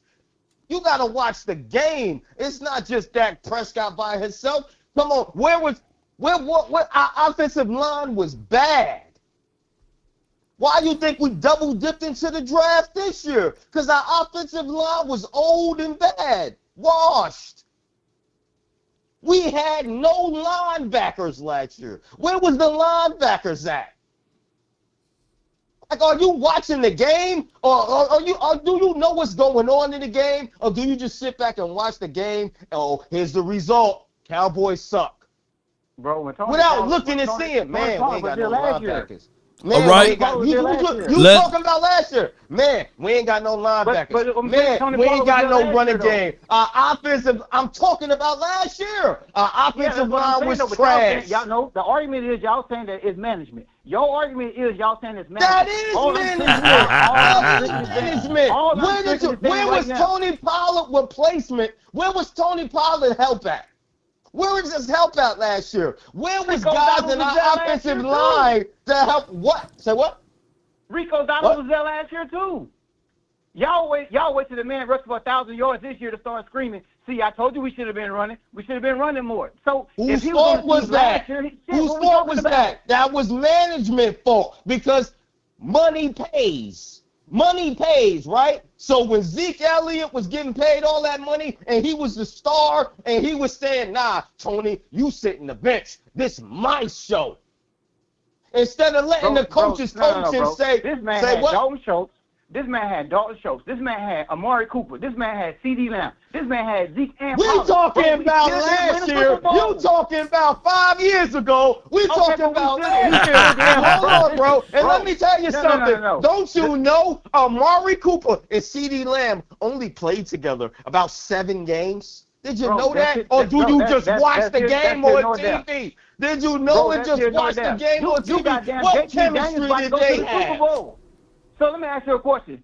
So when Dak Now was he a want to rookie, go to the Super Bowl no, now. hell no. He When did Dak that. was a Now you rookie- want to talk when about Dak was Super a Bowl rookie, who when I came just with said that? Amari JT Cooper Daniels- and CeeDee JT Daniels Lamb are this. only played together 7 games. Now you want to talk about the Super Bowl now. Now you Bro, want to no, go the to fuck a I'm not. whole What I'm nother saying right realm now now. is what Why I'm you saying right dodging now. like the truck? Why No, you I'm not. dodging What like I'm the saying- bro, what truck, team is bro? better? JT Daniels team as right now, JT Daniels Commanders team or the fucking team that Dak had when he was a rookie. That team that Dak had was better than the team JT Daniels got right now. Let me tell you something. Okay, and let me tell what you we something talking about about? that. Hold on. Go ahead. No. Stay right there. Stay right there. Come on with it. Let me tell you something about what you just said. Yes, that Prescott team was better. But we played up against Aaron Rodgers, and it was one play. If my man dropped that football, if he drops that football, that Prescott move on just like them. Let me tell you something. Luck. How you supposed to win if you get 3 turnovers?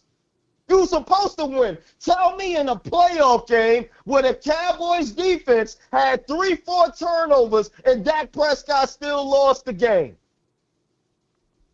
Hello? I can tell you in a regular Hello? game when he did that. I'm talking about play. I'm talking about play. You want to talk about Jason? You want to talk about a playoff game with the Commanders? I want to talk about a playoff game. I'm not talking about regular season. You said playoff game. So I'm coming to play. I'm meeting you on your level, and all you doing is dodging like the truck. You're dodging like the truck, bro. Bro, if Dak getting paid $60 million, what you fail to realize? Now bro, you Dak want is to talk getting about paid this $60 man's million. money. Don't take all that Now money you want to then, talk man. about a man's Don't take the money. money then. So what he Don't getting take the paid? money then, leave dollars. Okay, Why you saying dollars? Hold on. He getting $60 million, right, and can't get the job done, right? Why the front office can't put nobody around him like Jalen Hurts got the goddamn Avengers over there, and he getting paid the same amount of money as that, Like and he got the Avengers over there. I'm gonna ask you the same Come question that I on, asked y'all bro. earlier. We clear get $100 million this summer. What do you do with the $100 million? Y'all keep saying you don't have weapons. If we get $100 million in cap space, we go out there and get these top receivers to go put around him, get a running back to put around him. If Dak doesn't win, then what do you say? Let me tell. Hold on. See, you're leaving something out. Why are you leaving something out? Let's say that all of that happens, right? You know what else has to happen? Jerry Jones and Stephen Jones got to move out the way and let the coaches coach and let the players play. Now, hold on. If all of that happens and nothing gets done, like Lamar Jackson, I'll say something. So Grant, I'll be like, you know what? Hey, Grant, all right, Grant, bro. You ain't doing nothing. Grant. They put But the camera that's on. not They put the happening. camera on Jerry Jones just enough for me to see when he in that press box. I ain't never seen Jerry pick up the phone, call down to the sideline, and say, "Run this play." So what we need to stop doing is saying that Jerry Jones is telling this man what plays he gonna run. Jerry Jones ain't All doing right, that. I'm gonna give y'all. I'm gonna give y'all. I'm gonna give y'all one more minute, man, to fight it out, man. Go ahead. First 30 seconds to you two, cool. Go ahead. Man, all I'm saying is this. And when you put the star on your helmet, man, it comes with a certain prestige, man. I got it. This is America's team. So if you play in New York, you play in Atlanta, you playing in freaking Chicago, man, when you play for Dallas, it's different. You got to come over here with that cycle and that mental to be able to carry that star and wear that damn star with pride. Bro, all I'm saying right now is that we give Dak Prescott a lot of leeway when it comes to being the most important player on the team. That man, JT Daniels out there in the Commanders, he a rookie, bro. He got a C on his chest.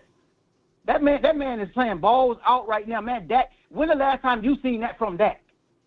So we can make excuses all day about what's around Dak. Dak still, when he get pressure on him, throw an interception just to say he got the ball out of his hand. That's it, Law. All right, that was your closing argument. Shout out to you too, Yeah. cool. Put TC in the chat if y'all believe he won. And your closing argument, 100 grand. You got 60 seconds. Go ahead. Lamar Jackson got the Avengers around him too, and he did nothing. Where is the scrutiny for Lamar Jackson? Why y'all not attacking Lamar? Dak Prescott ain't never had that. Never. He had it in his rookie year, and look what Dak Prescott did. It was one play before he moved on. Just imagine if they said, you know what, he had all that around him, let's keep it. We would have won a Super Bowl by now. But no, they take it away. Dak Prescott, can you do without? He the only quarterback that got to do without. That's sad. Jayden Daniels got running game. Jayden Daniels got an okay defense that got lucky. We seen he threw up a Hail Mary that got tipped and won the game, and y'all want to talk about that quarterback is the next Mahomes. Would you stop it? Appreciate you, man. Thank you for calling in. 100 grand. And if y'all believe 100 grand won, put 100 in the chat. That was a good, healthy debate, man. It was no personal attacks, man. I love it. It was good banter between the both of them. I love to hear their thoughts on all of this. So that was good. The conference has been locked. That's damn good. That's a damn good debate. All right, so I got 915 and then the 206. 915, you're live on the Nation. Talk to me. What's up, Law? What's up? What's good with you, bro? Hey, man. When we spoke on Saturday, I don't know if you remember, but remember I said if Washington wins that game, I mean, I didn't think they were going to. It was a damn good game, but yeah. Here we are, Law, at the bottom, bro. But anyway, what I really wanted to say was you're not wrong. I don't, although I don't think Dak is the solution. He's not the problem. He's definitely not the problem. He's not the issue. Right. The organization, I think, as a whole, but mainly from the top, the front office, God, I don't know, man. They just they make it so hard. They make it hard, bro. To just concentrate on football. They just make it so hard. They bring so much distractions on their own, you know? Yeah. I mean, football, you agree, Law. Football by itself is hard without any distractions, you know, like come on with the way you have to battle and you just gotta, you know, everything that comes into it, from the coaching to right. the players to like the weather that we saw this past weekend. You know, there's so many things. Oh yeah, jeez, come on with and just like whatever the front office, and then the front office just comes in just kind of like, but let me put this controversy here. Let me put this QB controversy. Like, come on with it. Yeah. Solutions. Let's look for solutions, baby, let's go. Let me put solutions. No. 2019. Garrett, is he gonna keep his job? Is he gonna get fired? Like, come on. Right. It was a waste of year. Yeah. You know. Yeah. Jesus. But anyway, but so the only one caveat that I will, like I said, Dak is not the solution. Although I don't think he's the issue either. But the one game that I will say that I think he needs to bear more responsibility, that he kind of did really cost the team.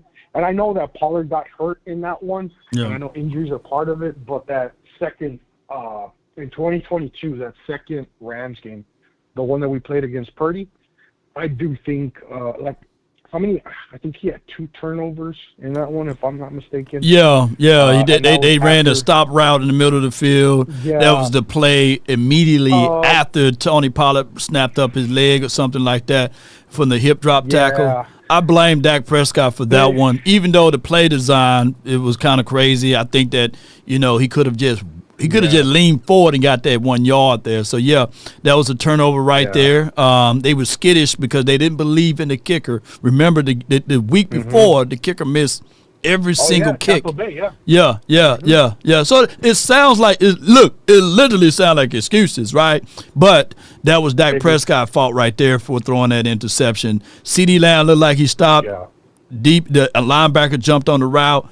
But I feel like Dak could have just leaned forward and got that one. So, yeah, we went over that. Yeah, that interception was definitely his. Yeah, for sure. That was his fault. That's the only game that I could probably give him more blame, because, man, the defense, they played their ass off. I remember CeeDee Lamb, he played his ass off.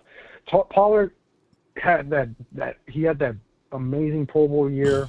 Had he not got hurt, maybe we would have been playing in the NFC Championship game. Who knows? But like I said. But yeah, the last year the Packers. I mean, no, but everyone looked like trash. You know, Right. Like nobody was playing good. That included the 2016 against Aaron Rodgers. I mean, really before Mike McCarthy, I think Dak relatively played well in most of the playoff games. I mean, he got a 14 touchdown to 7 interceptions in the postseason. So what I'm looking at it is that football is a game of inches, right? So right. Even if, like, let's say for example, in that same game, we didn't force a single turnover. Outside of there was like a turnover on a kickoff return or something like that, a punt return that Kelvin Joseph forced, and we didn't do nothing with it but got 3 points off of that. But if the aficionados, and I'm not using this as an scapegoat, but even though Trayvon Diggs whiffed on that tackle on Kittles, he was still an ineligible. Yeah, he was an ineligible receiver downfield. That should have been, if that was the Chiefs, 9 times out of 10 or 10 times out of 10, they would have called the flag on that ineligible receiver downfield, right? But we don't get those type of calls, man. That was also a deciding factor and a momentum changer in that game. That all of a sudden that they didn't call that, they should have called that one. But it's not like the 49ers blew us out in any of those games. Right, the 14 penalties, we still lost within a score. So, yeah, the Cowboys probably could be a coach away, or from their people thinking that Dak Prescott is the issue or the problem. And I get all of that, but this team is dysfunctional, and that's why we see these things all together in the postseason. Yeah, they are. Yeah. You're 1,000% correct because, like I said, I mean, people though. They're not going to want to admit it, that they're going to say what this guy's saying, like, oh, yeah, what call does Jerry Jones make? Yeah, but it doesn't matter. It's the culture that he set up. Right. It's the culture that the Jones boys set up. They're never going to hire the correct coaches because, like, how many times do we get into the playoffs and we have these stupid penalties that just kill, like, they're momentum killers. Man. Right. Like, what was that? Remember Bryce Butler had a huge penalty on offense for being, like, 12 in the huddle? Do you 12 in the huddle, yeah. Yeah. Dude, that was huge, man. Like, I mean, but I'm not saying like, the NFL. Here's the crazy thing about it: we get penalized for that, right? In the NFL, a few weeks later, see, this is what people don't understand. The NFL a few weeks later said, "Hey, we are not going to penalize teams now for that. We'll give them a warning." Yeah. But that's like putting, trying to put the toothpaste back in the tube. It's already messy now, So we get hit with those ill-advised things, and we still get talked about as we chokers in the postseason, right? There's a clear hold on David Irvin in that game on that crazy great catch from Jerry Cook. But we still get they talk about the greatness of Aaron Rodgers to Cook, but I'm sitting here like, hey, there's a clear hold, But it is what it is, bro. I appreciate it for calling in, bro. Thank you so much, man. Yeah, thanks a lot. Have a good one, man. Yes, indeed. Yeah. So, and I see someone said I'm nitpicking. I'm not necessarily nitpicking. I'm calling a fact a fact. If they call illegal procedure down the field, that would have been a momentum changer. It's not like we lost by double-digit points versus the 49ers. And we verify our information, which I can hold my nuts out and slap it on y'all faces with it, is the fact that Michael Gallup ran the wrong route. I did the film breakdown on that other interception. I did the film breakdown, and I said that he ran the wrong route. And guess who responded? Michael Gallup. And said, man, let me know when you played in the National Football League. Till weeks later, I think a couple of months later, he then lamented, damn, I ran the wrong route. Yeah, he the one ran that terrible route where Dak Prescott threw that other interception. That was on Michael Gallup. So at the end of the day, let me know, do y'all have players to respond to your videos and breakdown? And I'll wait, because I know for sure I was right with that when I went with my assessments. So y'all let me know if y'all can stand on damn business, break down film, and have one of the players reach out and say, let me know X, Y, and Z, and then come back weeks later Damn, I was wrong. Let me know. I'm waiting. So y'all missed me with that. And I gave y'all. The first interception was on Dak. The second one was on Michael Gallup. So let me know. I'm waiting. I got from the 206, MJ, you live on the Nation. Talk to me.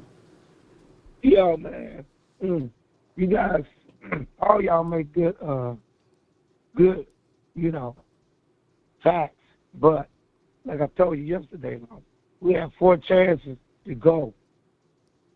And even though I hate goofball, 2 goofballs in the office, but man, the key, it doesn't matter what your record be. You can be 8-9 and make the playoffs. Facts. But if you get hot, then it's a new season. As long as you make the playoffs, it's a new season. Yeah. You know what I'm saying? Now that's the playoffs. 2016, best record. We started off slow. Right. We didn't take care of business. We can't blame it on the goofballs. Okay? Let's don't blame it. That's off 2016, best offensive line, the receivers, everything's going beautiful. We just lost. I mean, yeah, you lose that game. You're down by 100,000 points, and then all of a sudden you come back. You got a chance at it. You tie the game up, and then all of a sudden, 3rd and 18. Yeah. In the corner, the dump corner. Why is you looking in the backfield when you should just be stuck in your man? That's how I got open. But you know what? MJ? No, like I said, this goes back to everything. No other team in the National Football League depends solely on their rookie. Don't you know Anthony Brown was in that game? And I'm not saying that he was trash or horrible, but Anthony Brown was in that game. And they brought back Mo Claiborne, I believe, for a series. But no other team depend on what round was Anthony Brown drafted in. And they said, oh, yeah, he's good. All we needed in that game was at least one takeaway, one turnover. Now, my guy Orlando Scandrick came really close. I don't know how that ball stayed in doggone Aaron Rodgers' hand, but he came really close. But great teams and great coaches figure out ways to make great players stand tall in those games, and still we couldn't force not one single turnover in that game. Yeah, but I know what you're saying, man. Remember I said it. We scored 31-28. We coming back. We drive. Go watch the game. We drive. First down at their 40 or 39 or something like that. And we called the dumbest plays. And we got to kick a field goal. That's when you win the game. We go 35-31, probably like 30-something seconds, 40 seconds left. Now, if he do one of them plays, Hail Mary, throw up in there and tip in there, that means it wasn't meant for us to go. That's the same. We tied the game, and I told you I had a feeling. I was like, uh-oh. And then I think we got a sack, and then it was like 3rd and 18. I said, now we get this play. We're going to win. 31, our corner. Yeah. What are you looking? He threw a and he didn't get sacked. He run from the sack, run it, and throw off his back leg. You can't make this stuff up. Yeah. And they catch the ball. But kick the field goal. The field goal was about to go out, and it's curved right back in. They beat us. They beat us. But you know what? I want you to go back and watch that series. And if you seen when the problem was with Byron Jones, is when he played off man, when you have two-way goals, the brother had slow reaction. But when Byron Jones pressed, that's why he had an unbelievable year afterwards when we got another person to move him at DB, cornerback, opposed to being safety. But if you go look at that previous play, and I want people to go back and look at that previous play, he pressed Jared Cook and knocked him off of his marker. And Aaron Rodgers, he was a deer in headlights, and he threw the ball away. But on 3rd and 18, I'm sitting here yelling. You went back to zone. All they had to do was redirect Cooks. He redirect Cooks again.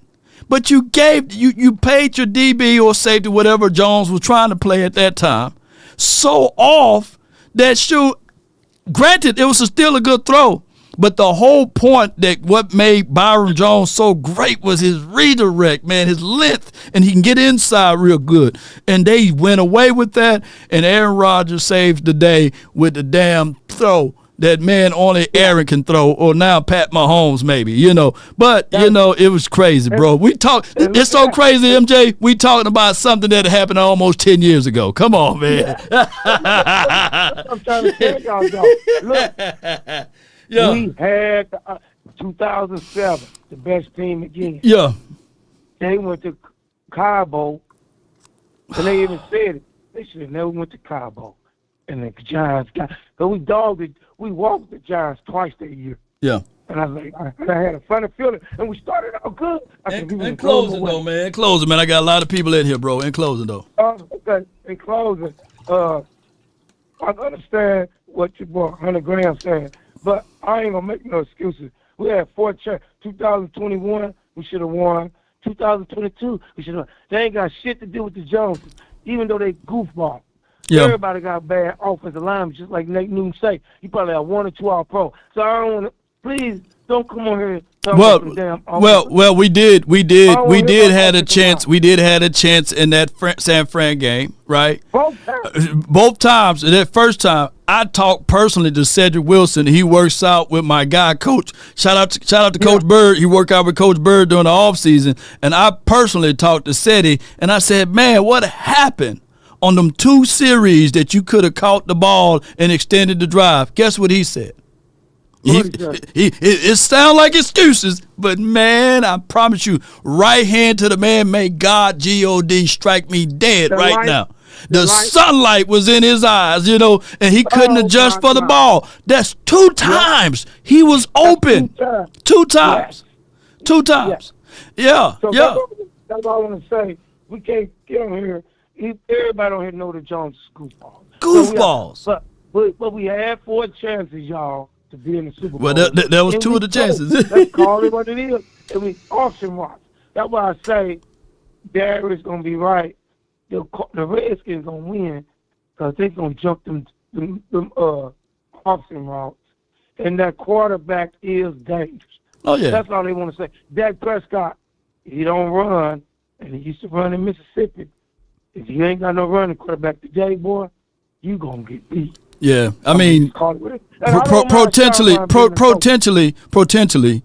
the Cowboys got to get their act together because Jaden Daniels, he's not finna disappear anytime soon. And on top of that, regardless of what we say about the Eagles, they on the waiver wire now. Look, Howie on the phone now. They about to get Myles Garrett and all of them boys, and they gonna find money. They not finna go look for excuses. But the Cowboys going to talk about the cap, and we going to talk about, blah, blah, blah. Watch what they going to do. Yeah. They trying to get the Cleveland pick. They trying to get Myles Garrett. They trying to get Myles Garrett, not Miles Monroe. Yeah. That's going to be like their defense back in the day when they had Jerome Brown. Yep. They had the first and 4. If they get him, oh, my God. It's going to make their corners better. Yeah. They ain't got to rush no more. Right. Them 4 guys. They're gonna be killing people. And that's what we compete against. And please, lo and behold, let's not let the Giants fool around and get Cam Ward or even to a degree Shador. Now we're gonna be back into that situation of them because Malik Neighbors, if you look at his numbers, they side by side, and I know my guy was coming off of a down year by having a backup quarterback in there. But Malik Neighbors put up CeeDee Lamb numbers as a rookie this year. So we better be ready. Let him get a quarterback. Shoot. All right. Shoot. Appreciate you for calling in from the 206, MJ. Let me hear you say it. All right. How about them Cowboys and pray they don't get killed no more? I don't mind Sean Martin. No doubt. I'd rather have him. No doubt, man. Good call. I got the 202. I got Antoine. I got Swayze in the building. And then we can get my guy A. Lou. So in that order, appreciate y'all. All right, but I'm just telling y'all, man, and I'm not putting no fear talk. I'm not worried about the Eagles. I'm not worried about the Washington. But what I'm telling y'all, if we sit back and we say to our lackadaisy self, we're going to retread and recycle a coach that don't know how to combat against this, and we're leaning on Dak Prescott, 30 to 31 years of age, that's long in the tooth now, to win us game, and we talking about more of the same. And I hate the fact that we're divided. That's why I wanted Dak to go, so that we can talk about the next quarterback to waste all of this time with this front office. But since we got Dak, the only way you can win with Dak is you set up a situation with play actions, spread it out sometimes, but you still got to run the ball. You do.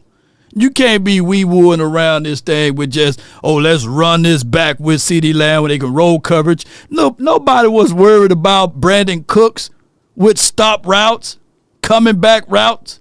Look, Dak wasn't even in the game with Cooper Rush versus a team dropped back and said, against the Eagles, let's throw a hitch or a stop route to tiny Brandon Cooks. I was out here calling the play-by-play, saying, we the tiny boys. That's not even a big boy throw for a big boy wide receiver. So what I'm saying is, what y'all need to do, Cowboy Nation in front office, the NFC East finna get better. Put it like this, believe it or not, Eagles got more cap money than us. The Washington team got $90 million. On top of that, the Giants is hovering around at $40-something million.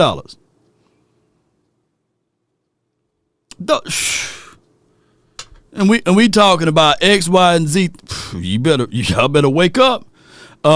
With that being said, I got my guy Big Amish in the building, man. What's good with you from the 202? You're live on the Nation. Talk to me.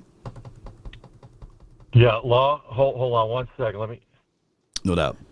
Thank you. Hey, thank you for the opportunity, and thank you for the content you're putting out. Appreciate you, my brother. Yeah, you mentioned earlier in the program, I believe you did, it was that we don't have a Michael Irvin. We have CeeDee Lamb, but we don't have the Jay Novacek. You don't have all those other parts, right? But we're also missing one other component, though. Let's assume we could get those pieces in place. Yeah. Do you think we're going to make a championship? Wow. There's one other ingredient. You're going to have a running game. And the reason why I'm saying that Lamb is not an Irving was a guy to get in the face. He was a dog nasty. That's all he stayed. He stayed outside on the X, So Lamb got a little dog in him, but he don't have the Irvin type of dog in him, right? He's I agree. Yeah. So if I can say anything, I think that Lamb is more of a hybrid. If you take a wide receiver, right, like an Alvin Harper and a Michael Irvin, he's a hybrid version of that, but he's not a dominant X guy that stays outside on the X all day, But go ahead. No, I hear you. No, I agree 100%, but let's assume you add that. In the draft, Teodoro McMillan, I think his name is. Oh, my God. Phenomenal receiver. Yeah. He would be the one, right? Right. Okay. But I'm saying if you could bring these pieces, and I don't know if you could, but let's assume you could overnight, and they're there for next year for Dak Prescott. We don't know who the coach is. If it's going to be Kellen Moore, which, he's Dak friendly, so it seems like you have to have him. But what's missing? You need someone to stir the pot.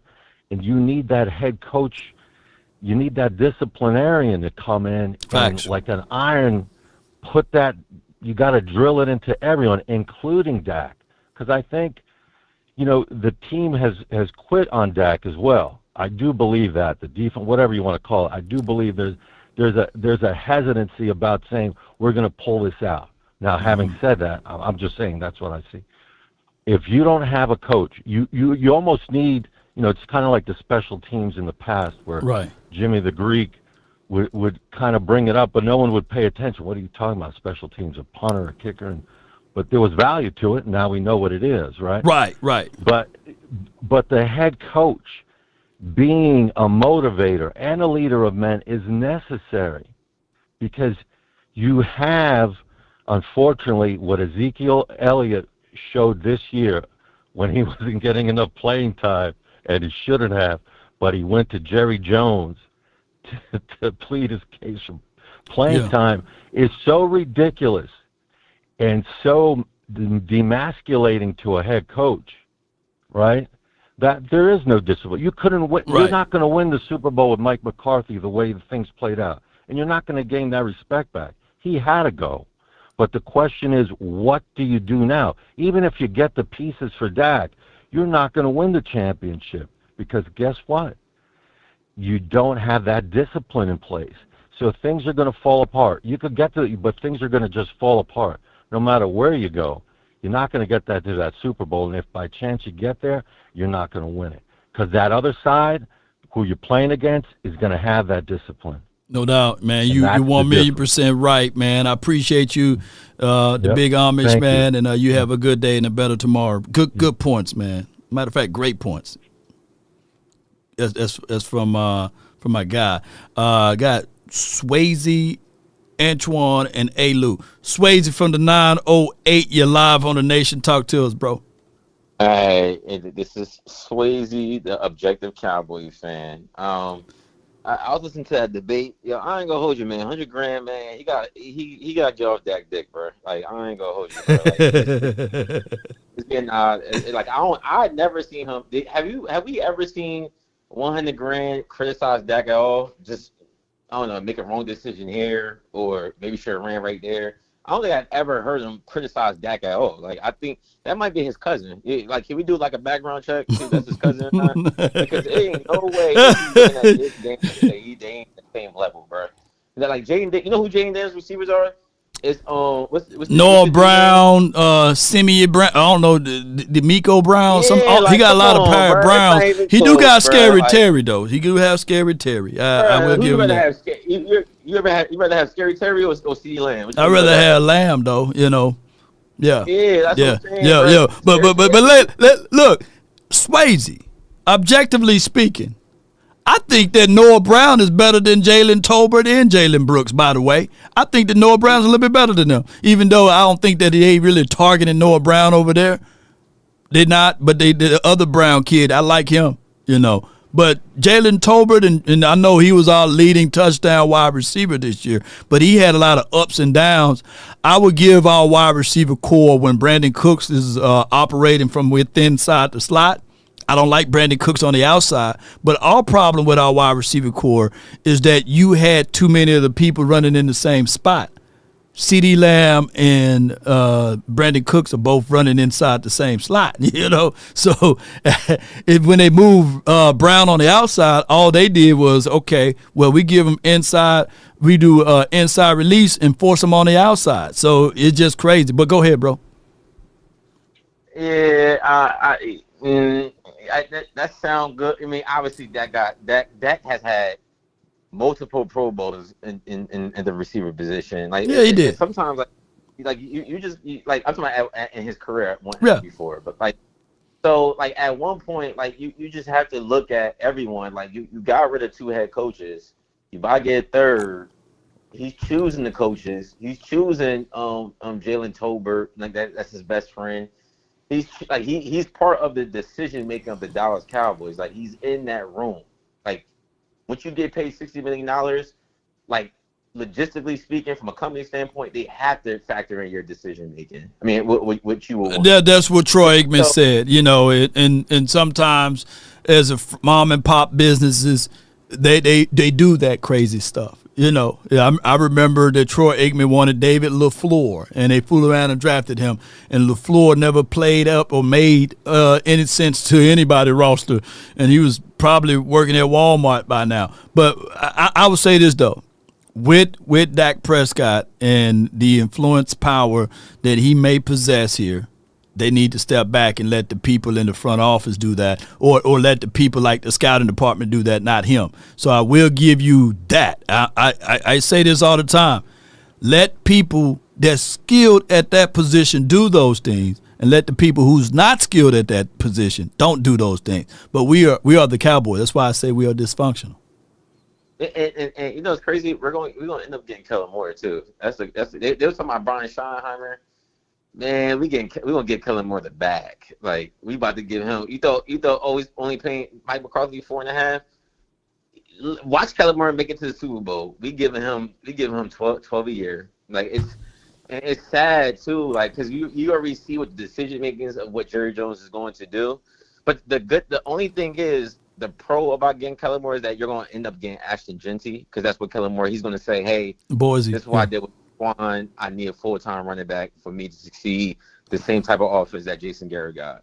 I mean, had in 2014 with DeMarco Murray and Tony Romo.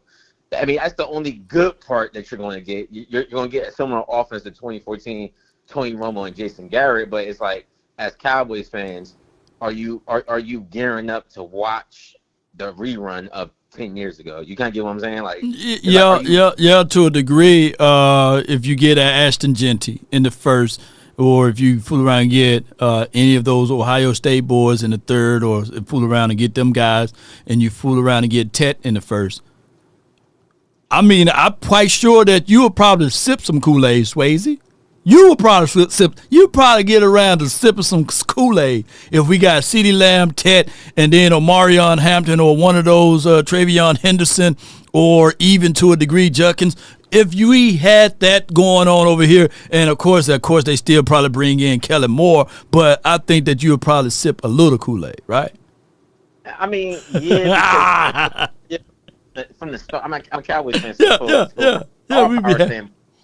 Yeah, but then when you look at the offensive line, we're about 3 years away from the offensive line being good. We're about 3 years away. Same when we remember we drafted Tyron Smith, and I think it was 2010 or 2011, and you knew the offensive line was bad, but in our mind we was like, we're about 2 or 3 years away from the offensive line being good. That's where our offensive line is at right now. It's like by the time the offensive line get good, how old is Dak Prescott going to be? And I heard from Brian Brothers and actually Cowboys insiders, they don't even know he's going to be able to drive the football again based off his injury. Oh, we don't know about the hamstring being torn from the bone on whether or not he'll be able to drive the football. We will see. We'll see though, man, because I've seen this guy come back from a broken ankle, bone piercing through the skin. You know what I'm saying? And he was able to have one of the better seasons of his career in 2020. Was it 2021? Yeah. 2021. Yeah. So if you give me options like choices, whether you rather have a broken bone like an ankle or a torn hamstring, give me the hamstring, bro. No, but they said where it was torn at. They said based off the history of that injury, like you got going to I forgot which doctor was, but they said based off that type of injury, usually quarterbacks have a hard time as they get older driving the football. So the velocity of the football is not the same as they were before the injury. Now, I remember Tony Romo when his back was hurting. Remember, even though Tony Romo could play, the velocity in his football has changed. You got to get what I'm saying? So some of those passes that, where Tony Romo would have made, and, it might have been a touchdown that should have been an interception, start turning to interceptions, kind of like the 2015 season was going against the Carolina Panthers. I want to remember that game on Thanksgiving. The reason why he got a lot of those interceptions is because the velocity of those footballs changed and he got older. And I just don't know, man. I believe we all know Jerry Jones made that decision to sign Dak Prescott, right? We can't pick and say he makes good football decisions or not. But I really think that is in our best interest, right? We have to go get Dion. We have to have a conversation with Dion, Jerry, and Dak Prescott. And we have to tell Dak Prescott, yo, which team do you want to go to so you can have a chance to win the Super Bowl? Because this relationship is not working. Well, it's not. I appreciate for calling in, Swayze. Thank you, man, for calling in. Can I ask a question more? Go ahead. All right, this is Jaden Dan's first year, and this is Dak Prescott's 10th year. Who has more NFC Championship game appearances? Oh, damn, it's Jaden Dan. My bad. Shout out to you, man. shout out to all of the LSU kids, man. That was a low blow, and I get it, man. That's why the Dak Prescott conversation, no matter what he do, people going to dismiss and say that he's the worst thing ever.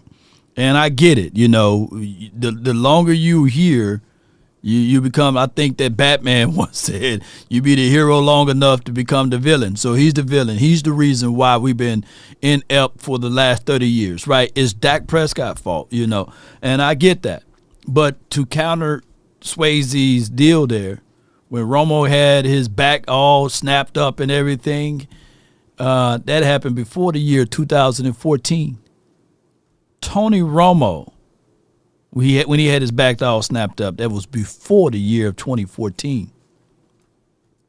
Tony Romo, when he had his back all snapped up, that was before the year of 2014. All right, so who was the offensive player of the year in 2014? Oh, DeMarco Murray. Stat-wise, outside of 2007, basically, and then the stat-wise, technically, showcased that Tony Romo's best season was in 2014. Oh, he only threw for 300 yards one time the entire season, right? So what I'm getting at is that the Cowboys tend to have better seasons when they have running game, regardless of the quarterback. Oh, and 15, the reason why he looked the way he looked is because he shattered his collarbone, not his back, and he tried to come back that same year. And we played against the Super Bowl-led team, Carolina Panthers, right? Who remember that, right? So I just get it. I understand the hate that we have for this team, that we are so blinded to understand that the only teams that the Cowboys ever won in the history have ever been on the back of the running back plus the quarterback. It haven't been only the quarterback. Do y'all need to look into the mindset of what happened when you have a Tony Dorsett? Do y'all need to pull up those clips? Do y'all need to check out Emmitt Smith, right? And if we had a real true coach with Zeke, I'm quite sure we would have had some things going there. But neither here nor there. I got Antoine. You're live from the 843. You're live. Talk to me. Yeah, what's up, Law? Not much, bro. What you got for me, bro? Man, everybody said a lot of stuff, but to the $100,000 shit with Lamar Jackson stuff, man. We gonna talk about so many teams in the NFL. This team got that. This team got that. This team got that. Everybody gonna have something different in the NFL. Right. This last game with Lamar Jackson. Can we even name him receivers? We can name Bateman, but who is he? What has he done in the NFL? Lamar did everything he could to come back and win that game, and then drop the ball. Yeah. But it's not even about Lamar Jackson's conversation. What's Dak Prescott thing? Yeah. Everybody still talk about the Joneses. If we draft all these players, Genty, McMillan, and people saying, well, we still got the Joneses.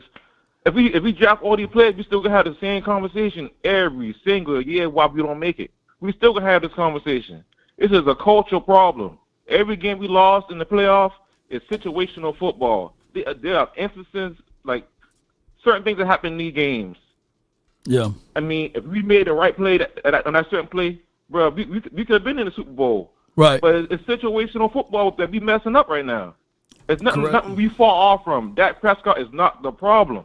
When we got Kellen Moore was a passing offensive coordinator. Mike McCarthy, he's a passing offensive coordinator. When those two guys got here, Ezekiel Elliott went down. When Scott Linehan was here, he knew how to run the ball.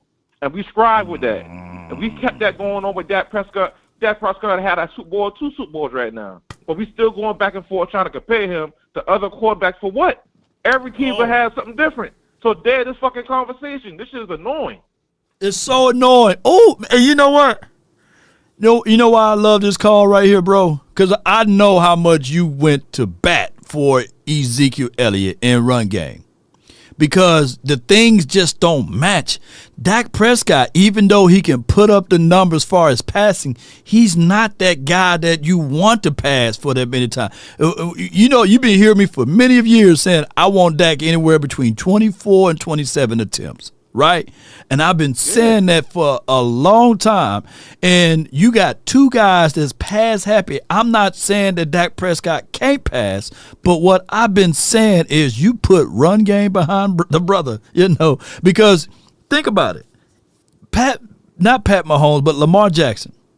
They have a 2 tight end set with Mark Andrews and Isaiah Likely.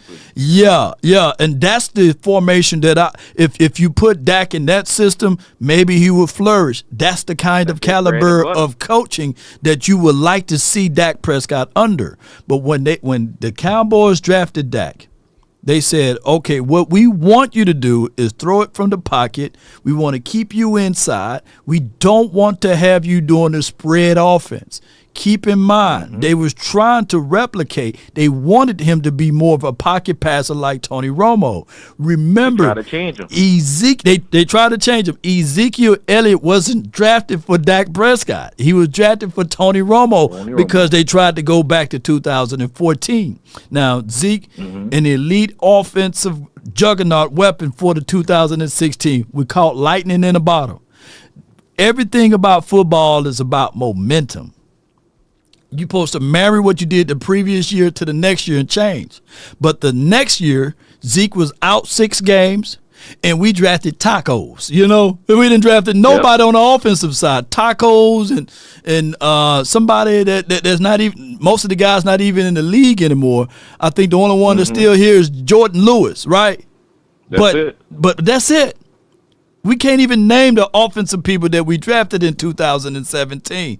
And then in 18, we can't even name the players there. They all gone. Even Gallup, he's gone. But we went into 2018 as Michael Gallup, as our savior at wide receiver. That's what we did. And Cole Beasley, and Allen Hurns. And we realized, man, Dak ain't that dude. This is 3rd season. He need weapons. And they went and called Amari Cooper. Remember during that time, fans was like, oh, man, forget the run game. Let's air it out. Let's air it out. Yeah.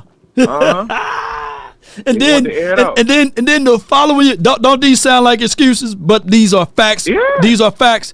And then the following year after 2018, after you won a playoff game, right?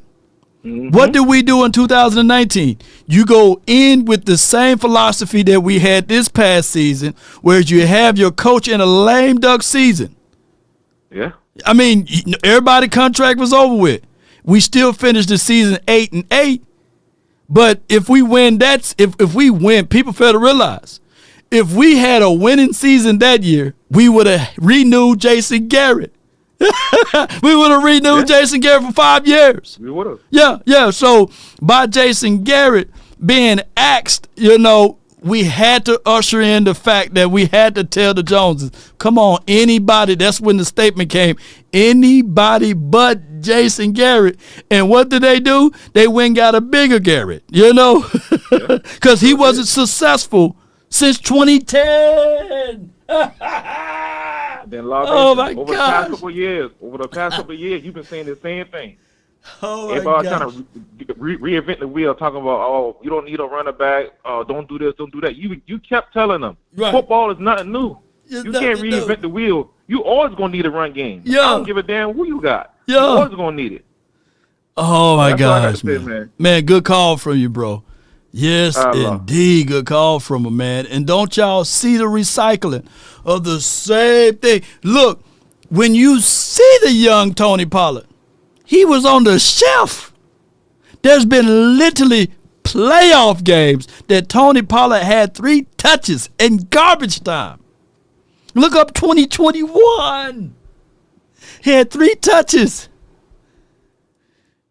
We didn't give, and then he broke his foot. He broke everything in 2022 when we made it to the postseason. And then we brought him back for 2020. Was it 2020? Yeah, 3. With the expectations that he was going to be the same Tony Pollard, or he was going to be the fresh Tony Pollard that we had in 2019. I can't make this stuff up. So we shelved Tony Pollard. Now, granted, believe it or not, shout out to my guy, Scott. He sent me the stats and said, Law, guess what? I said, what?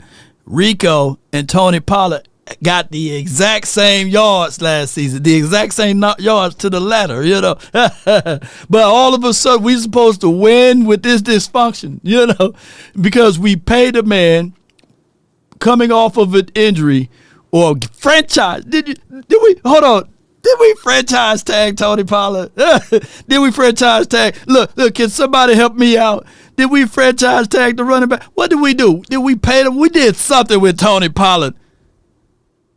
And the franchise tag is about $5 to $6 million more than Derrick Henry. You know, I can't make this stuff. But we supposed to win every game. We supposed to win the Super Bowl. From 304, man, you're live on the nation, man. Talk to me, dog. Yeah, so what we did franchise tag him. Oh, we did. Franchise tagged him. We gave him $10 million for the year. For the year. On a broke foot. On a broke foot. And Derrick Henry, that's $4 million more than Derrick Henry what he got paid this year. and you can easily finagle that. You can easily pay the $8 million up front and then two and two or whatever on the back end. You can easily set that up. You can easily stretch that out to where you're not really paying that much. But hey, it's like this is gonna be one of my last calls in, because I'm be honest with you, bro. I'm getting sick and tired of this. It's the same thing. I'm recycling content. It's not. You doing a hell of a job staying up to date. You're doing a hell of a job keep people engaged. But what's going on right now is like a big slap in the face. They did this Dion as a publicity stunt just to make sure that they were relevant. Mm-hmm. And when all relevant, and what relevant teams do is win, and win big, and that's what the Redskins are doing, and that's what the Philly is doing. That's what KC is doing, and that's what the Bills are doing. Yeah, like that's what happens when you stop all the extra bullshit. Right. And you actually commit to the football team. You actually commit to the job. You actually commit to the career that you signed up for. Mm-hmm. This is what you do. I still don't understand why you would rather be. I just don't understand why you would rather be talked about than to win. Why? I don't understand that. But if you win, don't you know that you'll be talked about 10 times more? You'll be on every commercial 10 times more. What are the incentives? What are the incentives to winning? Let's be real. What are the Cowboys' incentives to win right now? The incentives to win, one, is to add another trophy in your trophy case. I got one already. Have you ever talked to like a multi-millionaire that have multiple cars? You know what I'm saying? Mm-hmm. And they say, man, I'm just going to drive to Honda. Man, I got a Ferrari already. Okay. So I got a Bentley already. What's the incentive of drama? What's the incentive of drama? Because it plays both sides. Right. What they found out, Lou, is that I make more money. They made more money post all of those Super Bowls than they were making money when they was getting those Super Bowls. Like, I already got the gold jacket. I got the helicopter, the helipad. I got the yacht. I got 3 Super Bowls. I got the $3.5 billion playpen. I built multiple stadiums throughout the world, and people, even on my away games, people pay me just to host events there, whether it's NASCAR, monster truck driving, Hootie and the Blowfish singing on the stage. So, I leverage the Star in Frisco, whereas it shows as if though I'm giving back to the community because all of the local high schoolers play there, and my concession stands are there, and I'm still making money off of food and prep because I charge the vendors to even have spots and venues there just to have high school games there. They make money. It's a money printout factory. So there's no extra added incentive because there's revenue sharing, right? All of the NFL teams must share. But other teams, their incentives is Howie got to get on the phone because if not, he would lose his job. The GM for the Washington team, if they don't win, they would lose their job. There's nobody that's going to lose their job here, so there's no extra incentive. You said everything outside of the actual football facility and the actual football operation. You spoke about everything outside of the actual football operation, and that's the real problem. Right. They are not concerned about the actual football operation. Facts. They are running like this is a mom and pop store. Mm-hmm. You go out, and I think what they did was They said Dion. They saw everybody go crazy for Dion. Yeah. Then they said, Moore, Kellen Moore. And they saw people said they hated Kellen Moore. Right. All right. Then they threw out Brian Schottenheimer. Oh, hell no. We would rather have Kellen Moore. Oh, we're going to give you what you'd rather have. And that's what they're going to do. And that's how they played it. That's exactly how they played it. Yeah. That's exactly what's about to happen. Because Schottenheimer has no when we talk about nepotism, that is number one. That you see that he gets an interview. Yeah. He ain't coach. He has an interview for a head coaching job since 2010 or 2013. What was the slap in the face, bro? Is that they interviewing Schottenheimer, right? Like you said, Al Harris is still sitting there thinking like, what did I do wrong? You know. and he was the assistant coach. You telling me the assistant coach can't get a head coaching interview with the team? Yeah. With the team? But we already know how that's going to play. You don't want to jump into that. Right. He doesn't have the complexion for the protection. Yeah. So, but this is one of my last calls, man. I'm at a point now, I don't even care who we draft. It doesn't matter. It's going to be the same cycle. You're going to waste the first-round pick on Genty and not have your offensive line solidified and not have your wide receiver solidified, not have your defensive line solidified. We're going to lose 25 out of the 25 free agents. We'll lose 15. Mm. You can't draft enough. You can't draft enough. You can't sign a bunch of undrafted players and say play. But guess what you can do, Lou, with draft picks though. There's the known and the known unknowns. So what the Cowboys tend to do, they overhype every draft pick that there is. Carson's was considered to be the next Bland, right? Until he wasn't. Mm-hmm. So we can talk about even the undrafted, like even Terrence Steele. They're gonna say, hey, look, we had a guy that was undrafted to go to the Pro Bowl to do crazy things, and look at what he's able to do. You can sell the unknown because look at Kevontae Turpin. Look at our track records. Look at Brandon Aubrey. You got to talk about our wins, not just our losses. So that's how the Cowboys look at that. And they will forever talk glowingly of their draft picks until you see them out there on the field. Who's old enough to remember that they said Tyler Guyton, he's on his way. He's way ahead. He's way ahead of Tyron Smith at this point in his career. That's what they was telling everybody in the media rooms and all of this stuff while we was at Oxnard, right? And that's just how it goes, unfortunately. Until we see it out there on the field, we like, oh man, this dog is dog food, man. That's how it goes, unfortunately. But I'm not mad at that part. Like, you got to protect your investment. I understand that. I get that.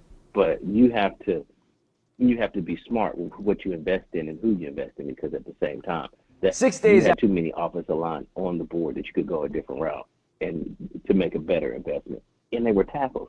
The tackle from what was it? The BYU tackle. I had him rated higher than Tyler Guyton. Yeah. He wasn't even a left tackle. Right. That boy was a left tackle out of BYU, about 6'6", 6'7". That's everything you needed. Samoan. He went to the Saints and they dog walked him behind him. Mm-hmm. All they did was run right behind him every play. But yeah, it's a shit show. And the Schottenheimer interview is even more of a shit show, and they're just trying to pull the rug from under us and say, all right, well, we'll give you Kellen Moore. At least you said you wanted him better. Yeah. And if I'm Kellen, honestly, if I am Kellen, I literally say no. Yeah. I just want a chip and I want to run it back. Hey man, that would be a remarkable thing to do, man. Appreciate you for calling in, big dog. You have a good one, man. Yeah. Yes, indeed. It's just my guy Lou right there while I let the next ones get on, man. Appreciate y'all. I just want to show something, and bear with me. You know, it's me and my buddy, good old Jason Garrett. Y'all see me. He telling me all of the secrets, man. Jason, man, I know you make about $6 or $7 million a year, a little bit more than Mike McCarthy, but go ahead and open up that check, man. It's because we need to get all of that here. Yeah, we need all of that here. And when we talk about comfort, when we talk about these things, and I'm not making it that, but I got to make it that. You know what I'm saying? yeah. Let me, Gary squeezing the hell out of my hand. That joke got the oily hand. Like, no, why your hands so oily? Get slippery grip, you know. But I squeeze, you know. Here we go right here. Let me pull this up right quick, and I appreciate everybody for tuning in. Let me know, what do y'all see in this picture? What do this picture mean to you all? What do you see the common thread of this, you know? You see smiles. You see happy faces. What you see here? You see the whole tribe. You see the whole tribe of the Joneses. And you see probably one brother in there. And I'm not making this versus that. But the Joneses consistently want to be comfortable. They don't want to be uncomfortable. Them smiles and them faces, they going to want their family to be run like a family-owned business, moms and pops. You know what I'm saying? So we're going to continue to have more of the same. This is nothing to do with the ideology of winning. It's all to do with family, you know, family first. Family over money. Well, no. Money over family, no. But family over wins. And this is what they're going to do. This is what they're going to do. So it's not going to change, y'all. It's going to be more the same. And I'm not picking and beating up nothing that the Joneses do, but that's who they're comfortable with, family. And I can't take that away from them. So they're going to continue to do the exact same thing over and over again. Like Law, do you have any more truth to this? Look, let me pull up their press box because I'm going to pull out all of the receipts I got. You know what I'm saying? This is their press box. What do y'all see in the Joneses suites? What do y'all say? Comfort. Well, I don't look. What do y'all say? What do y'all want to see? You know what I'm saying? So what do y'all say? What do y'all say? You know, so wanting something is not going to happen, not going to change. You're just going to continue to have those things. There go my guy, Will McClay. He's the only one. Only one in there. They're going to be comfortable with what they have. So this whole prime time thing and all of this stuff is going to be for what it is, y'all. You know what I'm saying? Not happening. This whole Anthony Land, not happening. Aaron Glenn, not happening. It's just what it is. And it's what it is. So, and I hate to put it that way, but we're going to get to these super chats and we'll get on up out of here. But I appreciate y'all so much. And I can't lie to kick it to y'all. For some reason, I can't lie to kick it to y'all. So that's just how that goes. Appreciate everybody for tuning in. We have Too Cool with a slew of super chats. David celebrating 4 months of membership. Appreciate you. My guy, Billy Mitchell. Hold on, boy, we got some people. Yo, okay, we done have the super chats today. Let me go all the way down. Appreciate y'all support. Will McClay is the Uber Eats guy. Gravy all fives, you know. They put in the order. All right, but neither here nor there. All right, we started right here. My guy, Joe Rodriguez, says, you the man, Law. Only 2 teams scored more than 25 points versus the Chiefs all year long. Defense win championship, and it's about to win them another one. Imagine if defense could get us to this level. Or imagine if DC can get us to that level. DC for life. I'm still riding with Dak. Oh, my goodness, man. I appreciate you, man. Thank you so much for your support, man. I thank you so much, man. Let me put a little music on or something while I read through all of these super chats, man. I thank y'all. I love y'all to the moon and back. And let me get some good vibes going right here. Come on with it. Yeah. Come on with it. Yeah. There we go. Turn it down just a little bit. There we go. Little melodies. Not from heaven, though, but melodies.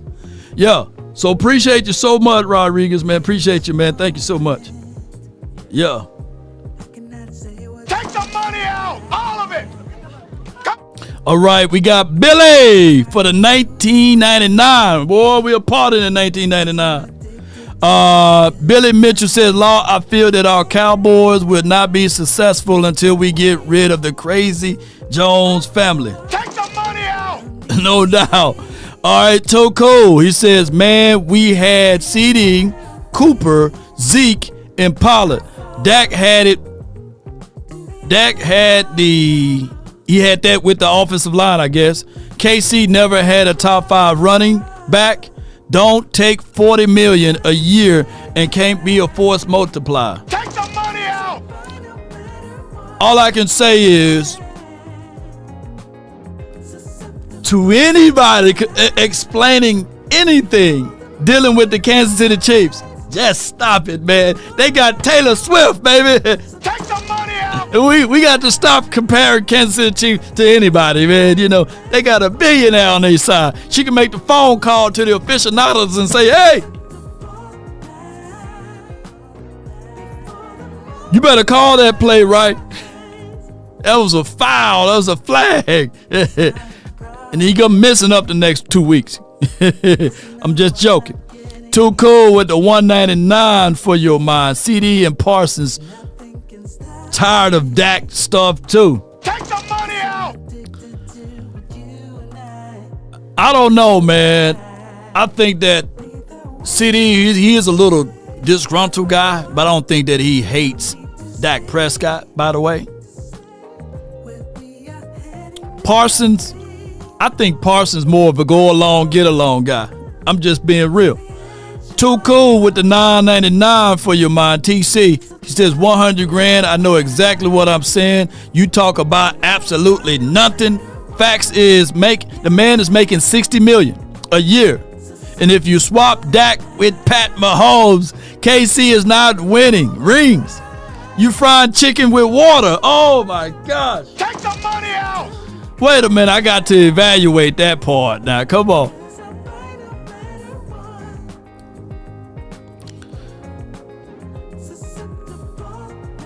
Is Dak Prescott better than Donovan McNabb? Is Dak Prescott better than Donovan McNabb? Let me ask y'all in the chat. Is Dak Prescott better than Donovan McNabb? I've seen Andy Reid take Donovan McNabb to the Super Bowl. So no, you put Dak Prescott on the Kansas City Chiefs, they going to win playoff games. Not saying they're going to the Super Bowl. But come on, baby. Take the money out. No doubt, man. Come on with it. Let's keep moving. But appreciate you. Let me know if Dak Prescott better than Donovan McNabb, though. You know, come on with it. $5 super chat from Vincent Johnson for the nation. Take the money out. Appreciate you, my dog. David J says the worst thing for Dak does is divide the fan base. Take the money out. You ain't lying, bro. Appreciate you. Shout out to you, Jace85 for subscribing. J Diz, baby, says, and for the $5 super chat, appreciate you. And now they're gonna get another Garrett clone. Told y'all the Jones family was gonna screw this up. Take the money out, all of it. Come on. You're wasting my time now. Come on. The clone, baby. They cloning folks, baby. Yeah, David, man, what's good? I see a sea of whiteness. Take the money out. And JD is with the super chat of $2 to run it back. McClay, the help at this point. Take the money out, all of it. No doubt, man. wasting my time now. Come on. Oh my gosh. Hey, I feel you though. I feel you, the Eagles fans that's watching. Can y'all spell Eagles? You know? Oh my God. Look, I got you. Say less, Montisha. Let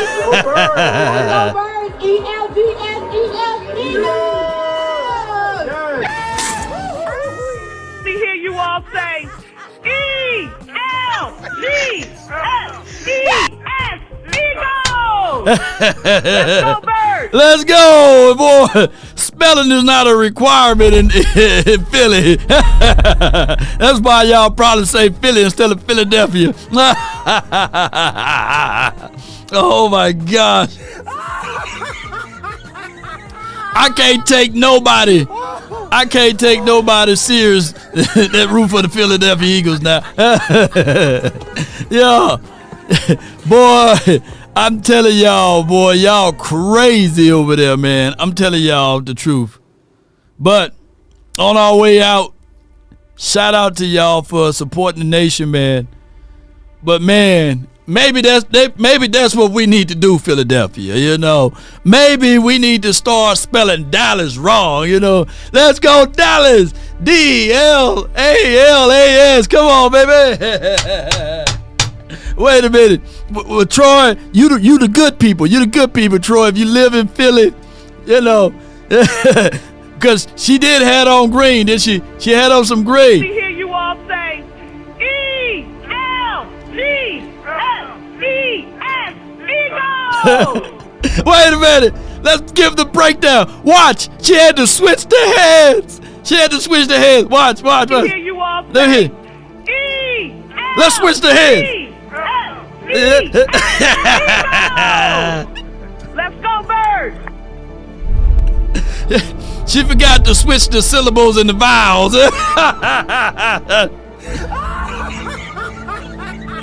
She was like, E-L-G-E-L.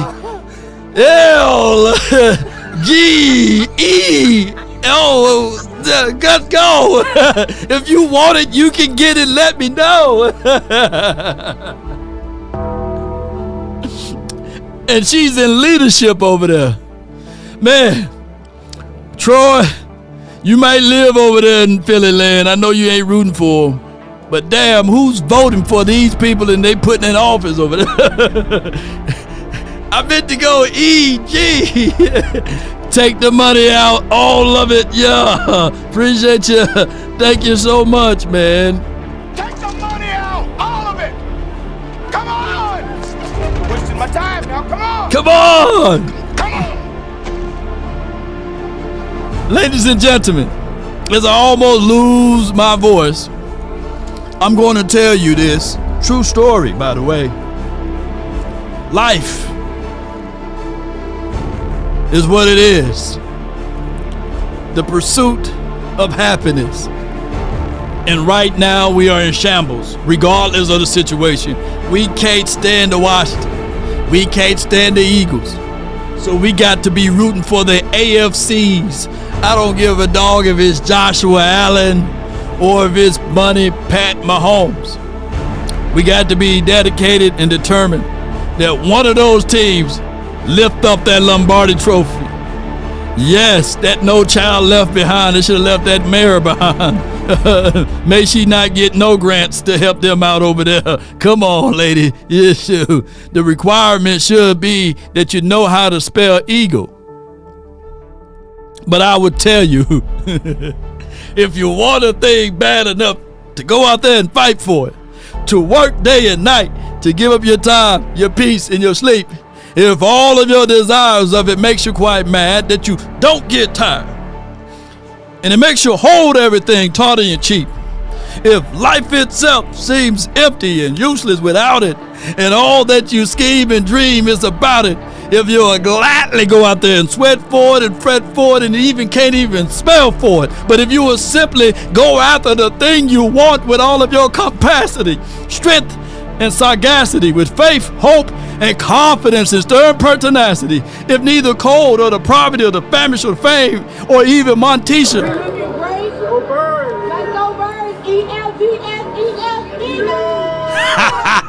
or body or brain or the sickness can turn you away from the thing you want. Let me hear you all say E-L-G-S-E-S.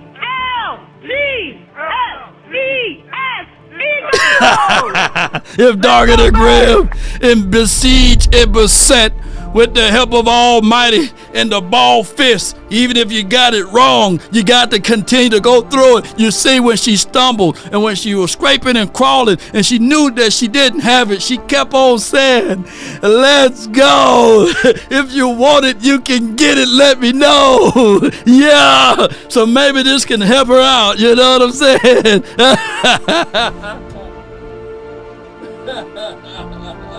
Oh, y'all killing me with this.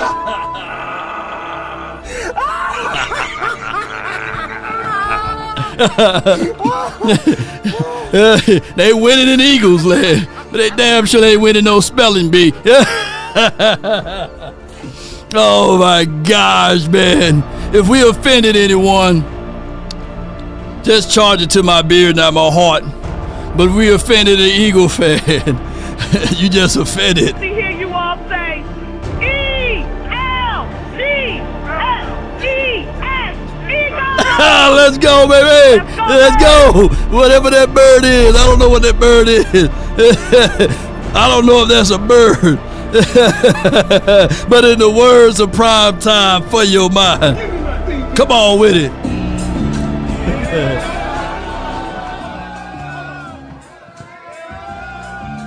Come on. No sleep, no rest. Might crash, might wreck. But first I stretch. Tell 'em run it off. I wake up, flex. Thumb down, now check. No drip, this whack. Tell 'em run it off. No sleep, no rest. Might crash, might wreck. But first I stretch. Tell 'em run it off. 9 out of 10 roll through my hands, I'm by my lonely. Turned to a savage, now my baby wants to hold me. I love my fans, don't need no friends, I got my homies. Thought I could trust you, I find out you tried to zone me. I'm number one up on that court, I'm Nick McGrady. The first one in, the last one out, can't call me lazy. Put in my hours, send the invoice and they pay me. I need 6 rings like MJ and Tom Brady. I wake up, flex, thumb down, now check. No drip, this wet. Take up, flex, thumb down, now check. No drip, this wet. Tell 'em run it off. No sleep, no rest. Might crash, might wreck. But first I stretch. Tell 'em run it off. I wake up, flex, thumb down, now check. No drip, this wet. Tell 'em run it off. No sleep, no rest. Might crash, might wreck. But first I stretch. Tell 'em run it off. Y'all gon' make me take that trip way out to Europe.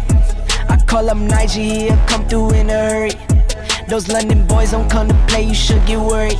One false move, find yourself, they getting buried. Dance with the devil, used to love playing those games. Made some bad decisions that brought my mama pain. I made a promise to her, swore that I would change. I'm on the come up, bet I live up to my name. I wake up, flex, thumb down, now check. No drip, this wet. Tell 'em run it off. No sleep, no rest. Might crash, might wreck. But first I stretch. Tell 'em run it off. I wake up, flex, thumb down.